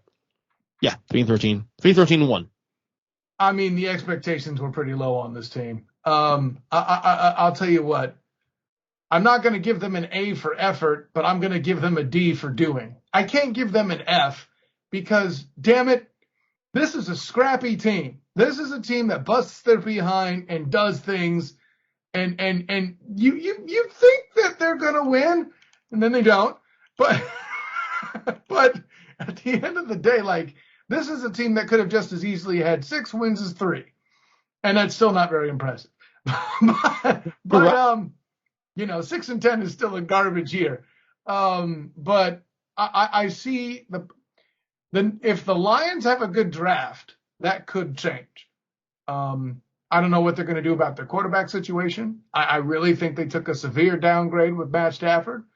So yeah, that's why I have it the way I have it. Yeah, I can't give him an F either. Gotta give him a D. Mm-hmm. But tend to put him C minus. But the thing is, though, that's a little high. Wow. Yeah, but you won only 3 games. I mean, yeah, you found at least 2 or 3. In fairness, they did tie 1. Yes, they did. Against the playoff team. That's right. Albeit without Big Ben though too. Don't forget that. But yeah, they were definitely a team that was very frisky at times. Oh, for goodness sake. Yeah, I know. But yeah, I mean, I can't go higher than a D and lower than a D. So. No, you're all about lower than the D, aren't you? Apparently, I am. Yeah, this is why you watch the cock. Anyways. You damn right. That's the peacock, you pervs. Relax. Anyway, next team here we have the Houston Texans, who were 4-13. You say 4-13, and I feel like that they were better than that. Yeah, I'm not going to give them a C or anything stupid, but if I were to say to you, hey, the Titans are going to struggle to beat them in Week 18, and give Titans fans some sort of credibility and they're complaining about us talking, I'd be like, the heck you say? No. Listen, joking aside, I feel like they did overproduce. Dave Mills is better at quarterback than I would have imagined. But this is still a mediocre team at best. A C would be the upper range. I can't give them that, winning only the games that they did. So I'm going to have to say, but listen, just because a student does better than you think he's going to throughout the school year doesn't necessarily mean they did well. It's just that their low performance wasn't as low as you thought. So with all that in mind, let's go D with the Texans. I'm gonna go with C minus. Actually, I'll tell you why. They actually doubled my number. I am going 2-14 this year. 215. Sorry, 215 this year. I think he's just fucking 17. I think I had him at 3. I would have to look up my AFC South preview on the 3pointconversion.com to confirm it. Yeah, but this team was set to fail this year. Yes. Okay, so not just fail, but the worst in the league. Like where Jacksonville is, they were supposed to be. And I actually made the case this year that they could go 0-17. Like there was actually a real talk on this podcast. I said in August. Not only it might have been with you or somebody else. It was with me, and I was talking with somebody who was in ESPN Houston, Patrick Creighton, who thought the very same thing you did. Yeah, Patrick Creighton, former Dallas Cowboy. You asked me this last time, and I don't think it is. Oh, okay. I'll look it up. Cause I used to hate that guy. So, but anyway. But you're a Cowboys fan. Why would you hate a Cowboys player? Shut up. What? No. Oh my God, that's disgusting. Yeah, don't do that. Yeah, well, I mean, hey, listen, you're the one that had them ranked higher than the 49ers. You want to talk about disgusting? And they won the first game of the year, right out the gate, up the shoot against the Jaguars. I was like, well, congrats. It's the only win of the year. They still won more. That's true, yeah. We're competitive the last half of the year. I will say that. So I'll give a C minus, So, okay. And then also, don't forget don't forget the Deshaun Watson thing hanging over the head the whole year. Okay, I'll raise it to D+. Okay, there you go. By the way, also your wife's nickname for you. Ooh. There's Frisky for you. All right. Anyway. All right, here we go. We got a lot to talk about on this team. The Indianapolis Colts, 9-8. Ooh, yeah. So here's what's funny, EJ Christian. They finished exactly where I thought they would, 9-8. I picked them to win 9 games on the 3pointconversion.com when I wrote the AFC South preview. But it's the way they got to 9-8 that's so damn disappointing. Yes. Yes. With you. Granted, I expected a few teams in the AFC to do a bit better than they did to keep the Colts out. For one, I thought the Steelers were going to be stronger, and I expected more from the Ravens as well. What ended up happening is the Colts supplanted the Ravens and their underachievement. That all being said, the Colts had a great solid 2 months, as you described it. Yeah. Their horrible ending doesn't put me in a position to give them like a D. Right. But I am going to finish with a C+. You should have been in the playoffs, and to lose to a team that, it's weird. They were able to knock a team out of the playoffs, the Jacksonville Jaguars, while also being the first round overall pick. Right. You let that happen, Coles. That's why I can't give you a B. You got a C+. I gotta go. I'm definitely going in a C range, but I'm kind of leaning towards C- because, okay, so I'm gonna give you credit for getting out the hole. Remember, they started the year off with Carson Wentz hurt. Quentin Nelson hurt. Yeah, there you go. By the way, their best player on the team, Quentin Nelson. Yes, folks. I'll agree. Trenches matter. And the schedule was out the chute tough. Start 1-4. We forget that it started 1-4. Okay, so people thought they're done for the year, and somehow they get back into it. Next thing you know, we're now week 17, entering week 17, and they literally are just a win-and-in situation, and they fall apart against the Raiders team that was still. You blew it. Raiders team trying to figure it out on their, at home, and then of course what happened this past week against the Jaguars. So in the end, I gotta give them C-. It's because of the failure at the end.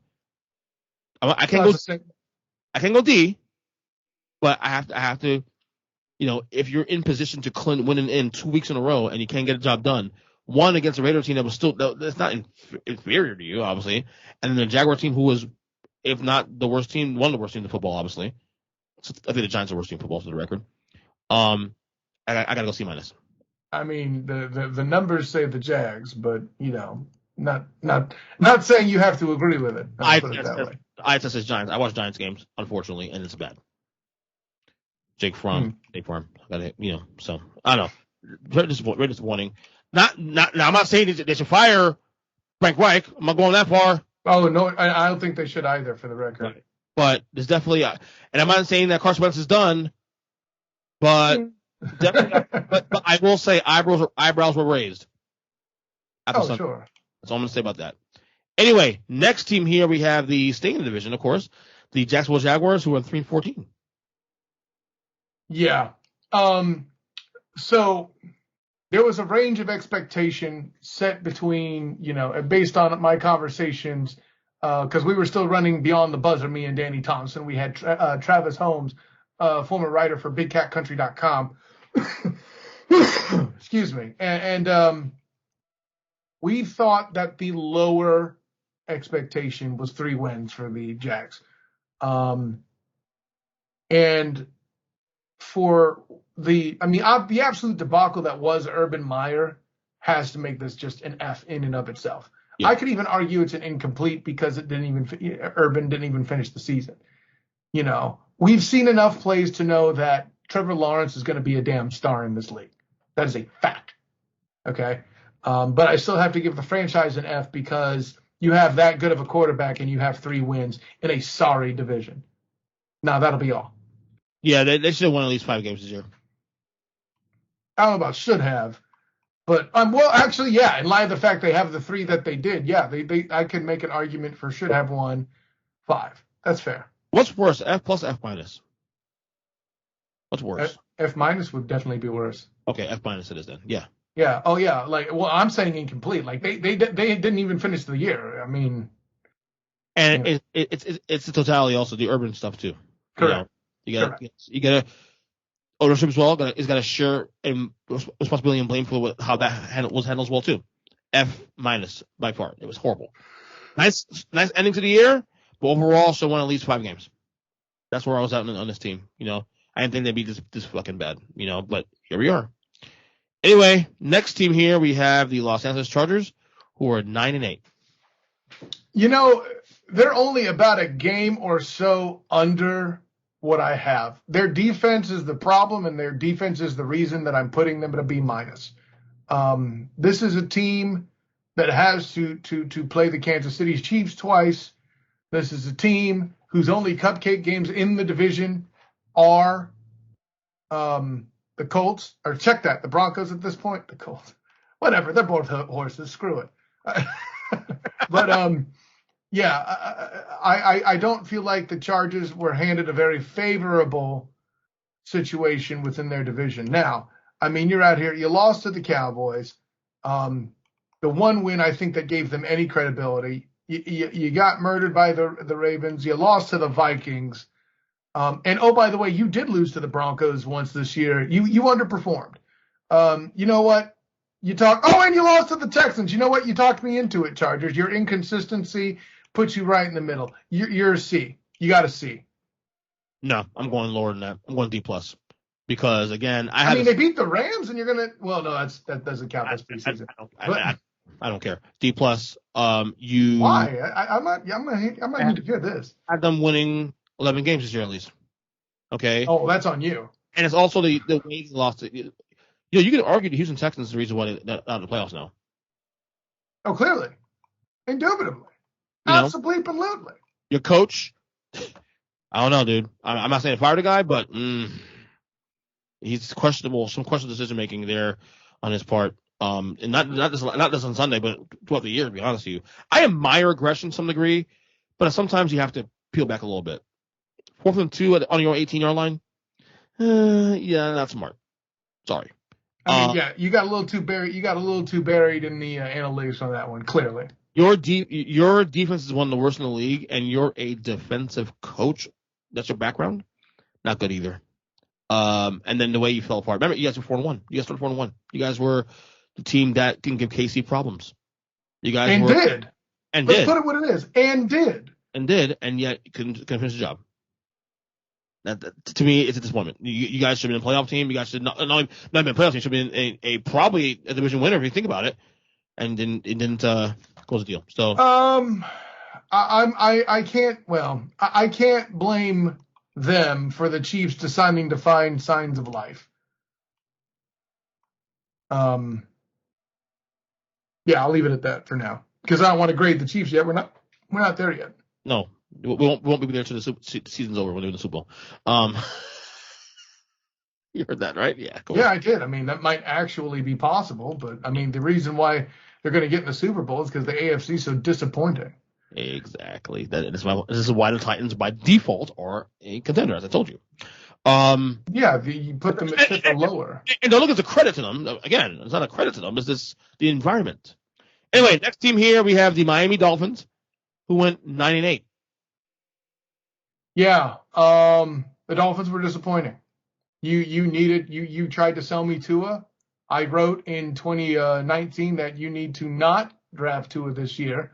You need to rebuild one more year, and then the following year, this year, get clever for Trevor. You didn't do that. Look where you are. You're firing one of the better coaches, certainly within your own division.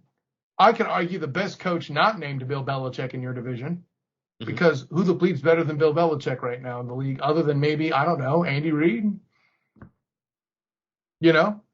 And this is what we got. Now, I'll grant you, 8 wins is great. That's going to stop me from giving you an F.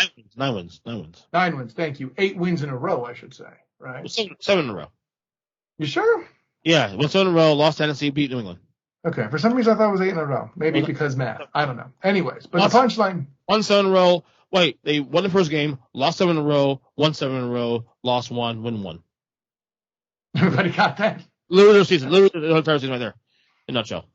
So, but long and the short, for me, for the Dolphins, like, it's hard for me to give them much credit, even though they won. Like, just because you put out a fire to save the orphanage doesn't forgive the fact that you set the orphanage on fire in the first place. Yeah, I'm so with you on that one. So with that in mind, I'm compelled to give them a C-. Because of their coaching change and what's brewing in that front office, I'm not inclined to be optimistic for this team yet. I need to see who's going to fill in that spot at the coaching as the coach.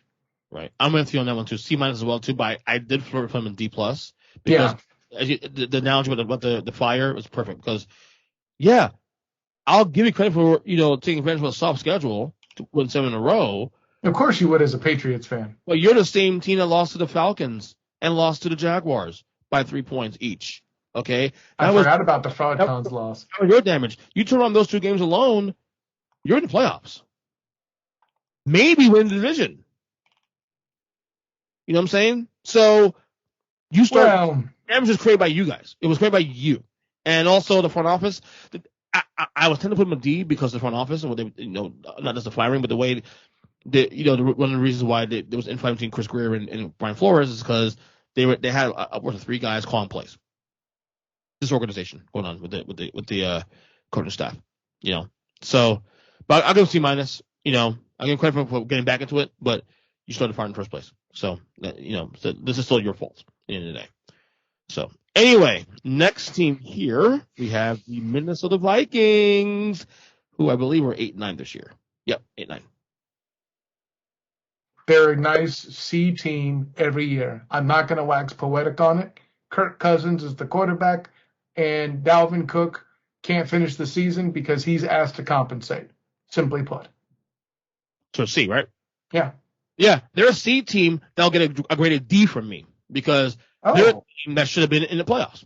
I don't agree with that. Well, the way everything shook out in the last month or so, as bad as they were most of the year, they still had the opportunity to go to the finish line. I respect that they have the opportunity, but I would argue they overachieved to even get that. No, they had one of the better rosters in the league, in my opinion. Fair. With a quarterback that when he's good, he's pretty good. But again, you're battling with Philadelphia, Atlanta, New Orleans with 25 quarterbacks going this year. You have an opportunity to San Francisco, who was started slow, but you had an opportunity there to grab one of those wildcard spots. I still think Minnesota's a better team than Philadelphia by roster. Fair. But you can't get the job done. Fair. I looked at Minnesota a lot more higher than most people. That's probably the reasons why I did this. So yeah, my expectations were. I wasn't fooled like you were, but you're and you're more scorned. It may be. That's very possible. Really, to be honest, they're a B team that's getting a D. I'll meet you in the middle. I'll say C- because as I'm looking through, it's funny. I'm scrolling through their schedule, EJ, and I'm like, wow, you beat the Packers? Cool. Wait, you lost to them? What the hell? Yeah. So, exactly.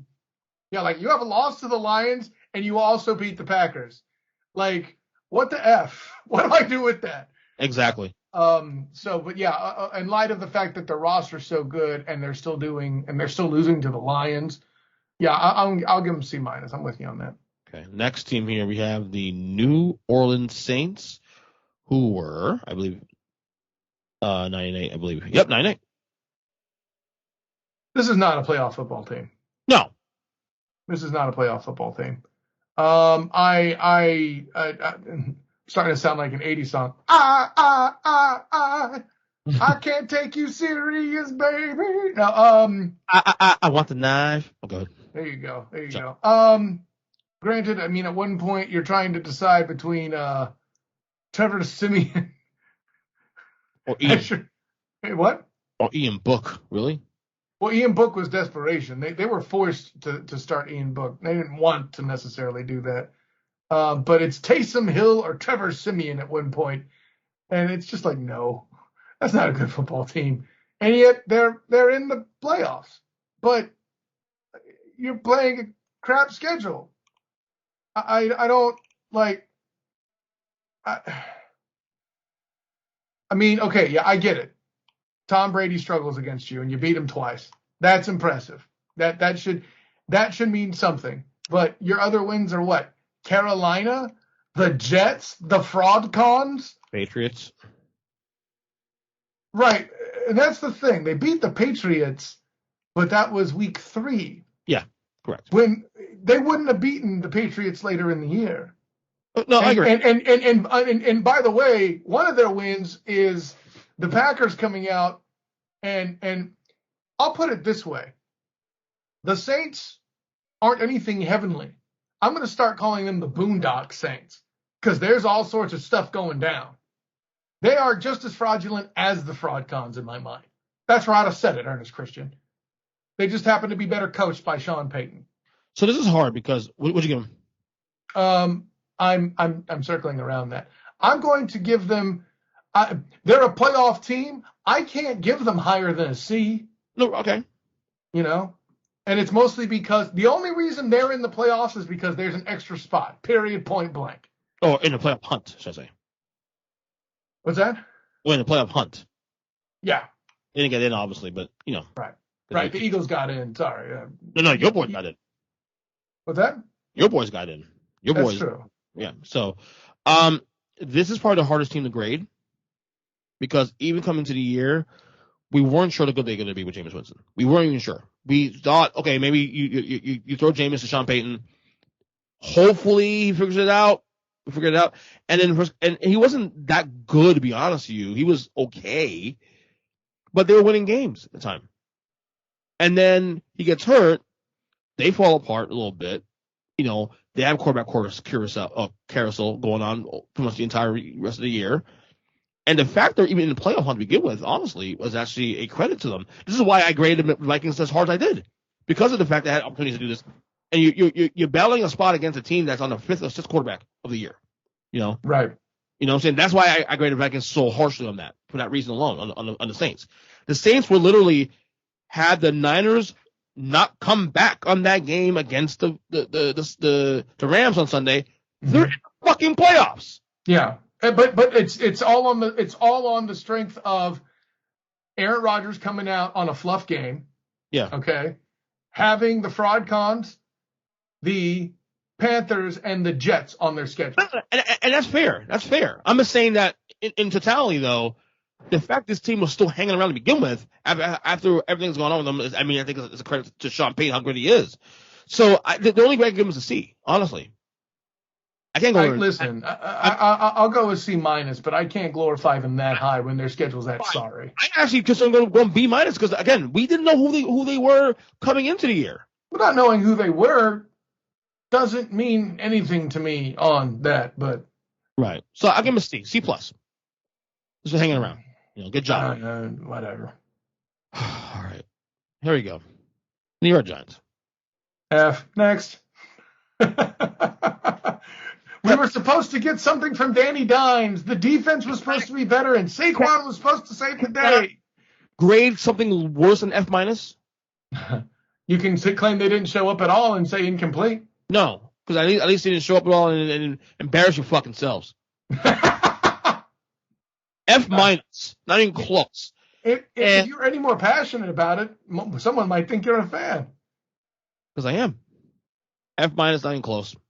There's nothing, and the worst part, there's nothing good you can take away from this team this year. There's nothing you can take away from this team saying, oh, well, maybe have this still going forward. No, nothing there. The defense was okay for a little while. That kept them in some of the games, just cause. But no. You're in trouble when your team's best news is they might still possibly fire their coach. Yeah, exactly. So F minus, that's easy. Obviously Daniel Jones got hurt late in the year, didn't return. They were down to Jake Fromm from State Farm. So it's quarterback. Jake Fromm. Move on. Fuck the Giants. Next one, Jets. Jets were, I believe, the same record, right? No. They were. Oh yeah, 113 as well. F. I tried to warn you people about Zach Wilson. You didn't want to listen. So I want to go D. Of course you do. D minus, D plus-ish. D. I'm going D. Because of course you are. They had moments this year where, and it looks even better now in hindsight, beat the Titans. That's because the Titans are bad, not because they're good. Beat the Bengals, the team that you're high on now, apparently. And they've had moments where they were in some of these games. So, and look, they were easily the youngest team in football. First year coach. You know, they were supposed to be bad anyway. But I still feel like they did worse, though. I feel like between the Jets and Giants, the Jets showed more heart in some of these some of these games in comparison to the Giants. You know, so they were who they. I mean, Denny Green, brilliantly said, They thought they were. And we let them off the hook. They were. No, I don't think Lumberg was in there. So let me get this straight. They're better than the Giants, who are awful, and that's worth an entire letter grade higher. I can't sign off. I'm going to go D- because the only reason is like they had some big wins this year against two quality playoff teams in the AFC. One number one seed. And that's worth an entire letter grade. Okay. With Derrick Henry for the record. With Derrick Henry, not without Derrick Henry. Right, right. Uninjured. No, just remember that. Yeah. So I'll give him a D- just because they showed more heart. Even this game is Buffalo this weekend. Buffalo, that score 27-10 is not indicative of how close that game was. Actually, that game was close to late in the fourth quarter. So I'll give it some credit there. They showed more fight than most of these bottom teams here. So I'll give him a D-. Okay. You okay with that? I'm not. They should be an F, but okay. All right. Let me see here. I think I got one more team. No, two more teams here.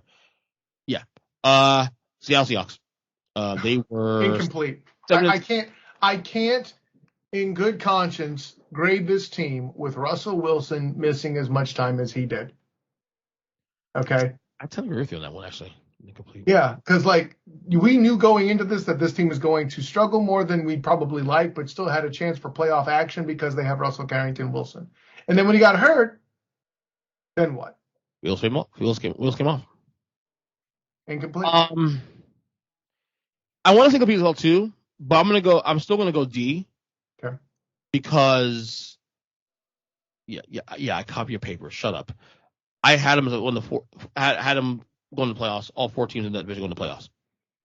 And we've been seeing this for the last year or two. This trend of this team is it's starting to come off the rails. D, not Rusty's fault. D, Pete Carroll. D, John Schneider. D, players not playing to the potential. Hello, DK Metcalf. How you doing? You know what I'm saying? So DK Metcalf. Right. Yes. Exactly. So that's what's for me. I see the incomplete part because of the Russ being out for a month. And if Russ plays those games, even if they go 2-2, 2-2 makes you 9-8, which means you are in the playoffs. Yes, they still could have made the damn playoffs if Rusty stayed healthy, and that's not an exaggeration. Right, because of who he is as a quarterback. So, and we'll see how that whole thing plays out as we get to the playoff, of course. Offseason rather. And of course, last team here we have the Washington football team, who will no longer be called that after next month. Their record, I believe, was 7-10, right? Yep, 7-10. Yeah, for me, the Red Tails are the toughest team to grade. Oh, that's tough. Yeah.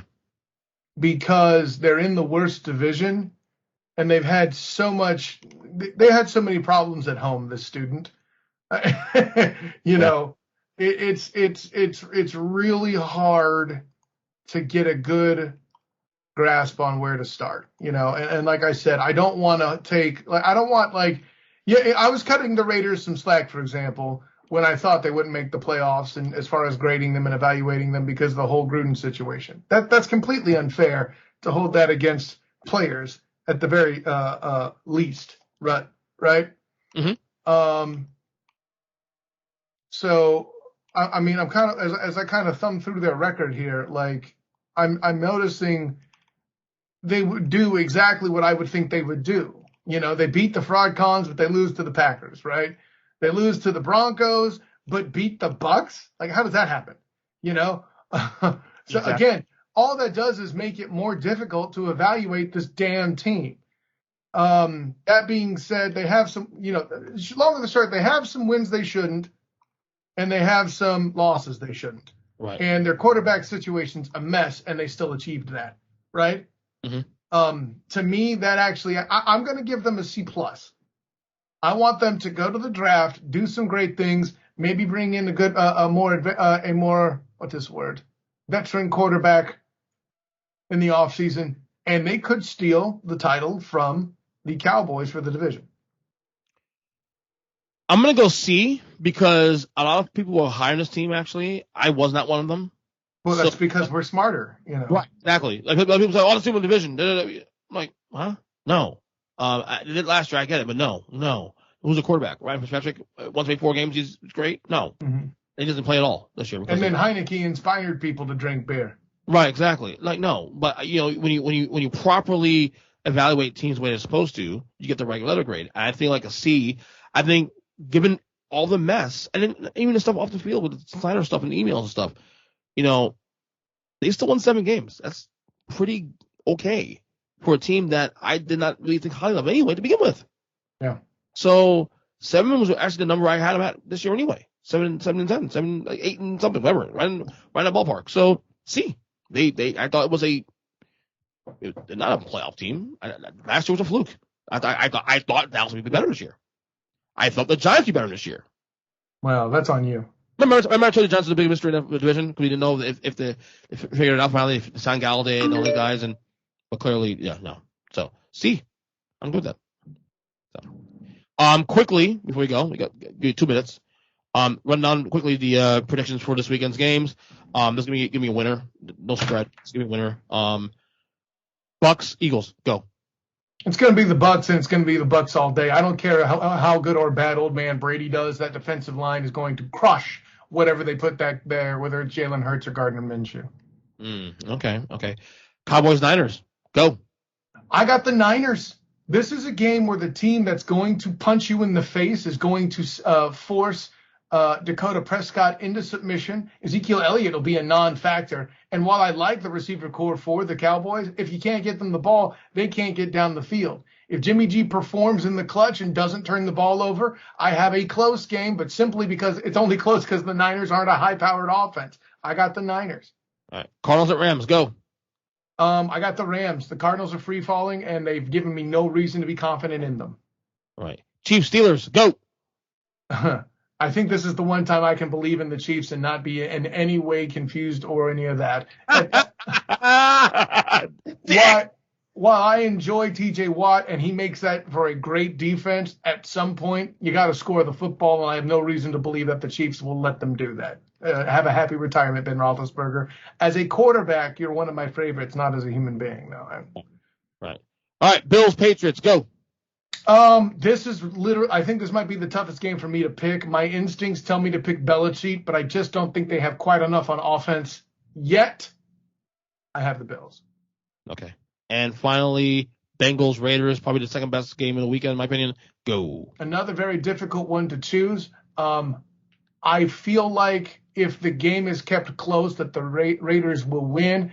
And a matter of fact, because they're hot, and they have a very good defensive line, I'm going to pick the Raiders to pull, I think, what is deemed the upset. I am. Wow. I think they're better on defense than the Bengals, and they will keep Joe Burrow on the run and prevent him from hooking up with Jamar Chase. Wow. I am stunned. Wow. Wow.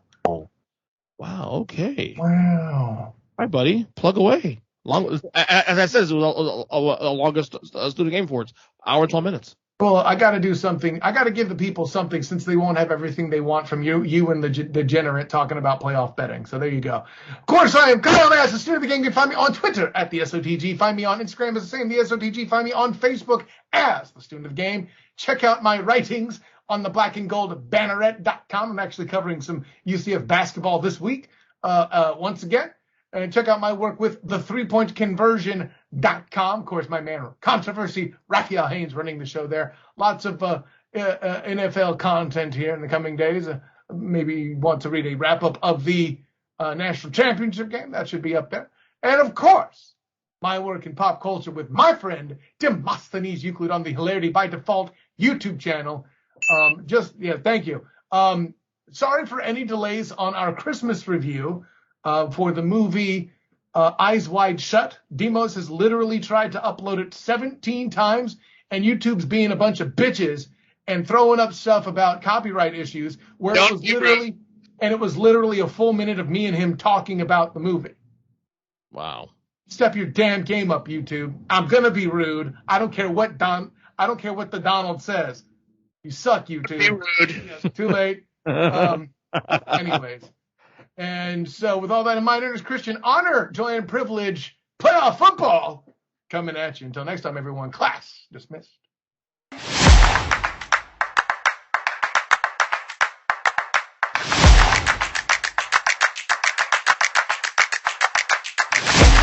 It's now Wildcard Weekend with the Degenerate. What's up, buddy? Zach, you win the year. You won. What can I say? You know, you're not supposed to mess with the game when Degenerate. Yeah, I've been listening to you for fucking 17 goddamn years. I mean, you hung in. You did all right. I had to throw a few games here and there. Still realize, though, had I not taken your advice on the Giants game and went the way I wanted it to go, we've been tied this week. Yeah. But, unfortunately, and you're an asshole. Easily gullible. Easy to get to do what I need you to do. Yeah, that's on purpose. I knew you. Because I had the under in the game, and the under hit. Yep. We did it because of obviously our, those are our teams, and let's figure out how it goes. But we said we wanted it to come down to that game, but it did. Actually, it really did, to be honest with you. So I owe you dinner. Plan again soon. We'll make it work out at some point. All right, so now we got 6 games this weekend. We can do a little analysis too on these games since we have a little more time. Let's start with the Saturday games first. First off, did you enjoy Week 18? All the fucking scenarios that played out and stuff? Oh my God, like I was telling you when we were doing the picks. Right. And the Chargers game to come down to the final seconds. Mm-hmm. Come on. Raiders. You're really going to let the Steelers backdoor their way in as bad as they are? Just don't kick the field goal. I do think, though, one thing we don't think about, though, is that had the Raiders had that happen and they both got in, the Raiders actually have to go to Kansas City. So I think they actually avoided the match they did not want to have. So now it's again the Chiefs. Now they're getting the Bengals. It's certainly an easier road, but if you want to get there, you're going to have to probably beat the Chiefs. Well, you're hoping someone else takes them out before you get to them anyway. But all right, so I think we're literally 2 seconds away from that scenario playing out. 2 seconds. And it was all because of what Jacksonville managed to do to start the day. Yeah, the Colts. Terrible ending to the year. So anyway, let's talk about the teams that actually are in the playoffs. So Wildcard Weekend's here, 6 games. We got 2 on Saturday, 3 on Sunday, and then 1 Monday night game. So we'll see how this Monday thing goes, actually. I wasn't really a big fan of it initially when they announced it, but we'll see. All right. We have the Saturday game first. The Las Vegas Raiders head to Cincinnati, face the Bengals. The Bengals right now are 5.5-point favorites. The over-under is 49 points. The spread did open at 6 points, actually. Well, not a half point now. This, to me, is actually my second most anticipated game of the weekend, behind Dallas and San Francisco. We'll get to in a second. I don't know. These two teams met about a month and a half ago. Bengals won that game, actually in a runaway. That was actually the game that they won that when the Bengals started to lose a couple of games, they went 5-4, I think it was, and we weren't sure how good they were at this point still. Were the wheels going to fall off? And then they won this game on the road, and you say, okay, that turned things on a little bit, and they've been well since then. I don't know. The Raiders are just weird. Dude, the Raiders are a frisky team. They're weird. They won games in Dallas. They won games in Indy late in the year. They beat the Chargers, who were favored this weekend. I would not put it past the Raiders to win this game at all. No, not at all, because as great as Cincinnati's offense is, sometimes they just fail to show up.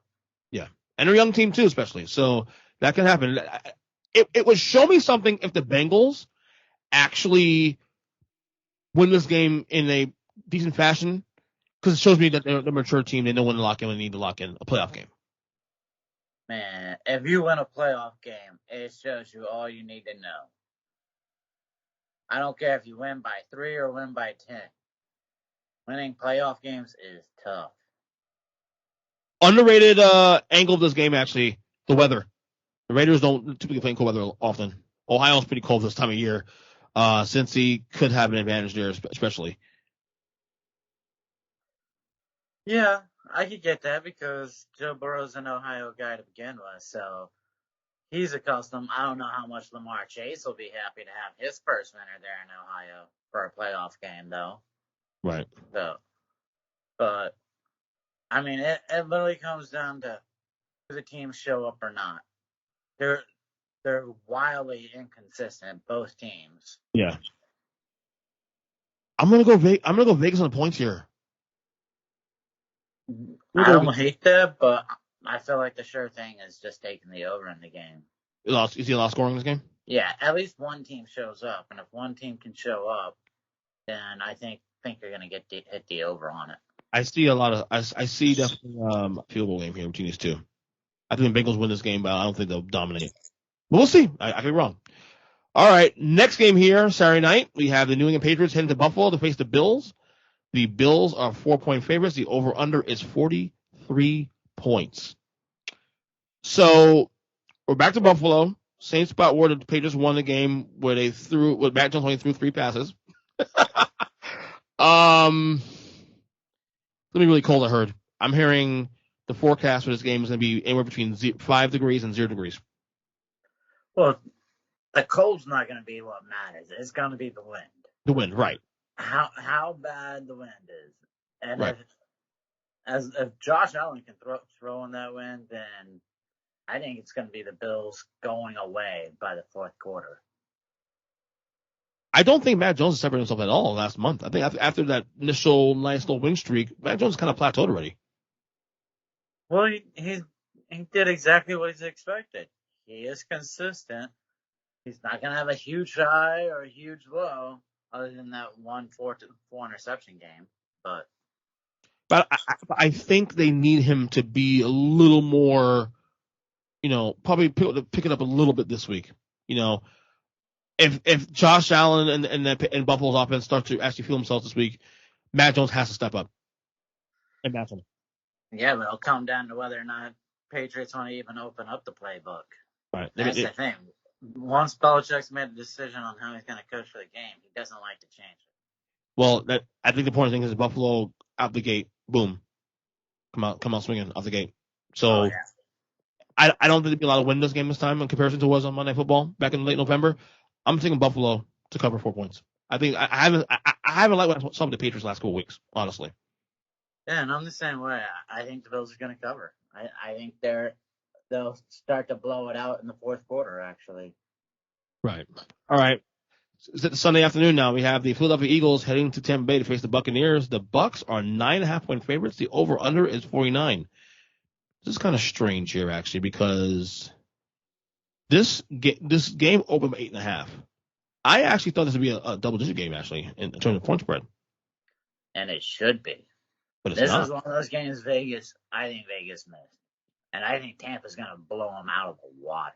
Yeah, the more I see that, yeah, Philly is there, and look, they're happy to be there. I think honestly, I like what they've done. You and I both are Eagles fans. We know that for a fact. But what they've done with this team this year is fantastic. I think Sirianni should be considered in the Coach of the Year conversation at least. Oh heck yeah!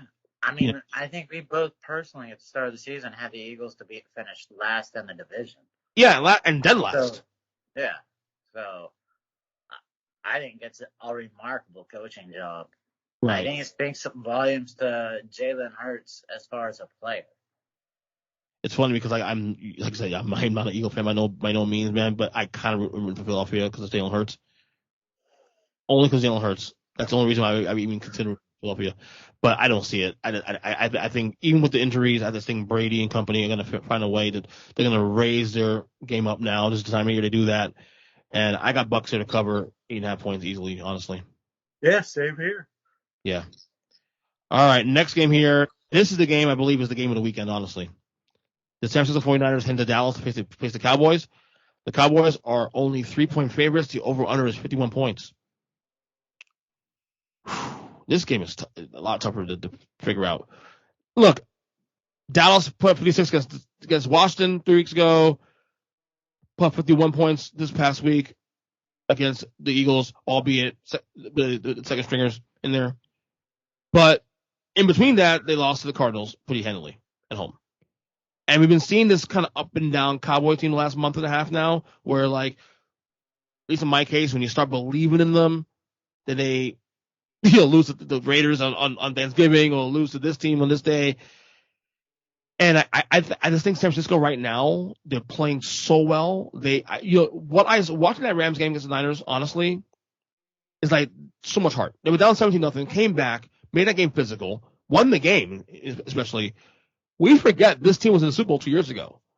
And I think the Niners are the most dangerous team right now in that conference, in that bracket. No.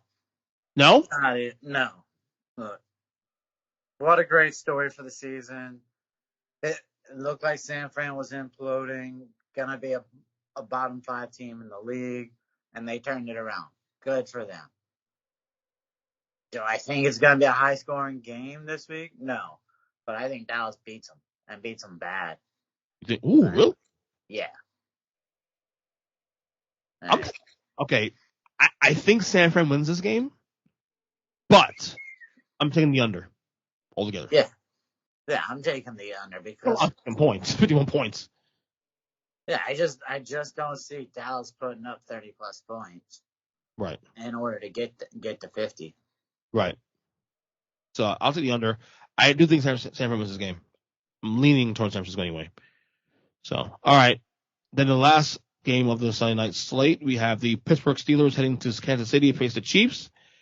The Chiefs are 2.5 point favorites. The over-under is 46.5. They just played about a couple weeks ago, and they got slaughtered. The Steelers got slaughtered. Yeah, and they're going to get slaughtered again. Yeah. I mean, can you remember the last time there was a playoff spread this high? I know I can't. No, I can't, to be honest with you. Yeah. And again, I think it's a mistake. I think it should be 14.5, maybe 15. Like, this is going to kind of remind everyone of what Dan Marino's last game was.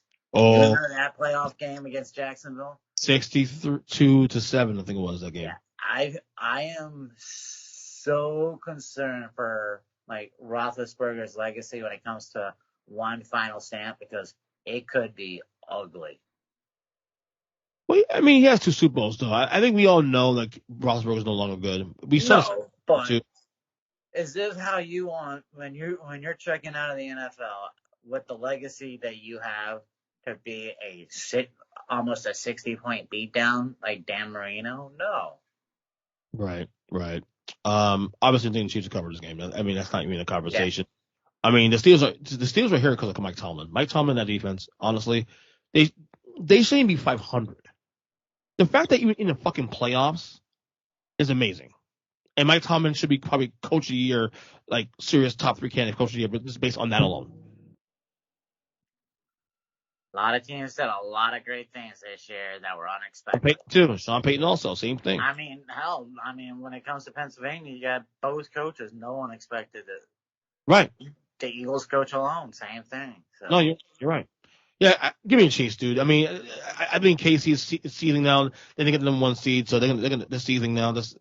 I just don't see any way they, not only lose this game, they'll win at least by 20 points or more. Yeah. So. Same thing. Yeah. And finally, Monday Night Football. First time playoff Monday Night Football. The Arizona Cardinals heading to L.A. to face the Rams. The Rams are 4-point favorites. The over-under is 49.5. This is a very intriguing game. These two teams are familiar with each other, obviously, because of being in the division. Both these teams split regular season series. I don't like what I see from both these teams ending the year. The Rams did backdoor into win the division because the Cardinals couldn't do their job against Seattle. The Rams have been kind of last couple weeks been kind of they went a little roll for a little while, and then they barely beat Baltimore last week, and then they lose to San Francisco. I don't know. This might be the toughest game of the slate to predict, honestly, because when these two teams met early in the year in LA, in SoFi Stadium, the Cardinals blew them out. And this is after the Rams beating the Tampa Bay Buccaneers the week before. So, and then the Rams came back to Monday Football a few months later, and even with COVID, still managed to beat the Cardinals down. This game is tough because what's bad? Cardinals are just up and down. I feel like the best play here, honestly, is the over. I'm going to do the craziest thing you could probably do. And I want to take the Cardinals. Explain. Because I'm with you. Both teams, I don't know what I'm going to get. And because of that, even though the Rams were basically my preseason pick, I think the Cardinals could win the game outright. But I think this is the toughest game of the week by far. Yeah. And I think it's probably going to be the closest, most back and forth game of the entire weekend. Yeah. But I'm gonna just go with the Cardinals. I feel like two big narratives this game I'm seeing here. One is Matt Stafford and, the narrative of him. Obviously he's a good quarterback, could be great, being in Detroit, nice on a team that actually you can succeed in, but a lot of pick sixes and a lot of interceptions and inopportune moments. Can he get over the hump? He just makes the most boneheaded pick six choices. He'll be backed up inside his own 10-yard line. Yeah. And he loves to throw those outside route passes. Yeah. They're so easy to be picked and taken to the house. The other one, in my opinion, that no one's enough is the Cliff Kingsbury thing. So that's he's a lame duck coach next year. I'm not saying he should get fired, but where do you rate him in terms of like money wise? Like, does this guy deserve a lot of money on an extension? And I think this week is going to be the week where you start seeing that. Well, okay, maybe a playoff game, maybe another playoff game. We'll see what happens there. Oh, but he's a guy that I think has hit a ceiling as a coach. I think if he wins not just this game, but if he can make it to the championship game, he's gonna get a massive upgrade of a paycheck. Yeah, and it'll probably be in the 9 to 10 million range. But if he loses this game, he goes out in the first round. Yeah, he's definitely lame duck all season. Right. And he may bolt middle of the season to take the college job. Yeah. I can see them maybe giving him, let's say, loses game against the Rams on Monday night. I can see the team maybe giving him an extra year on the back of that, just to kind of make him feel secure, to turn things around. But this is a big game for a lot of narratives here. Oh yeah. Because both these teams at one point this year looked like world beaters, and now they look like teams that one and done. Obviously, they're playing obviously Wildcard Weekend. This could be a big narrative told game here between both these franchises. So, I think the over is the play for me here. And if the pressure isn't on just Matthew Stafford, then the pressure for the next game has got to be OBJ. Could you imagine if he has a couple of early drops or important drops? Yeah. Oh, media's gonna crush him. In the same way they did back in New York a couple years ago, the Packers. Yeah, absolutely. Yeah. So you like the Cardinals, you said? I like the over. So, all right, before I let you go, thoughts last game? Georgia Bulldogs pulled through. 48 years. Could not believe it. Could not believe it. There was good for them. Yeah, there was nothing we saw in the SEC title game that made me believe that they could win this game. No, absolutely not.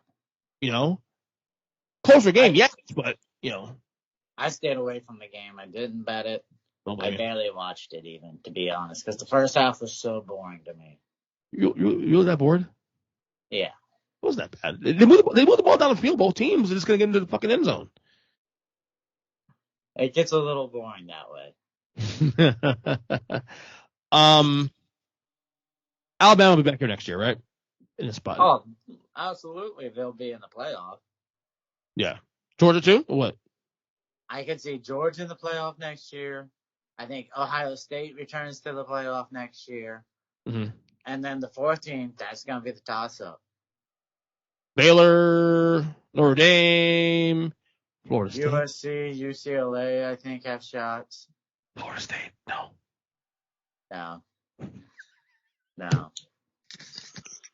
Better chance at Jackson State right now. Jesus, yeah.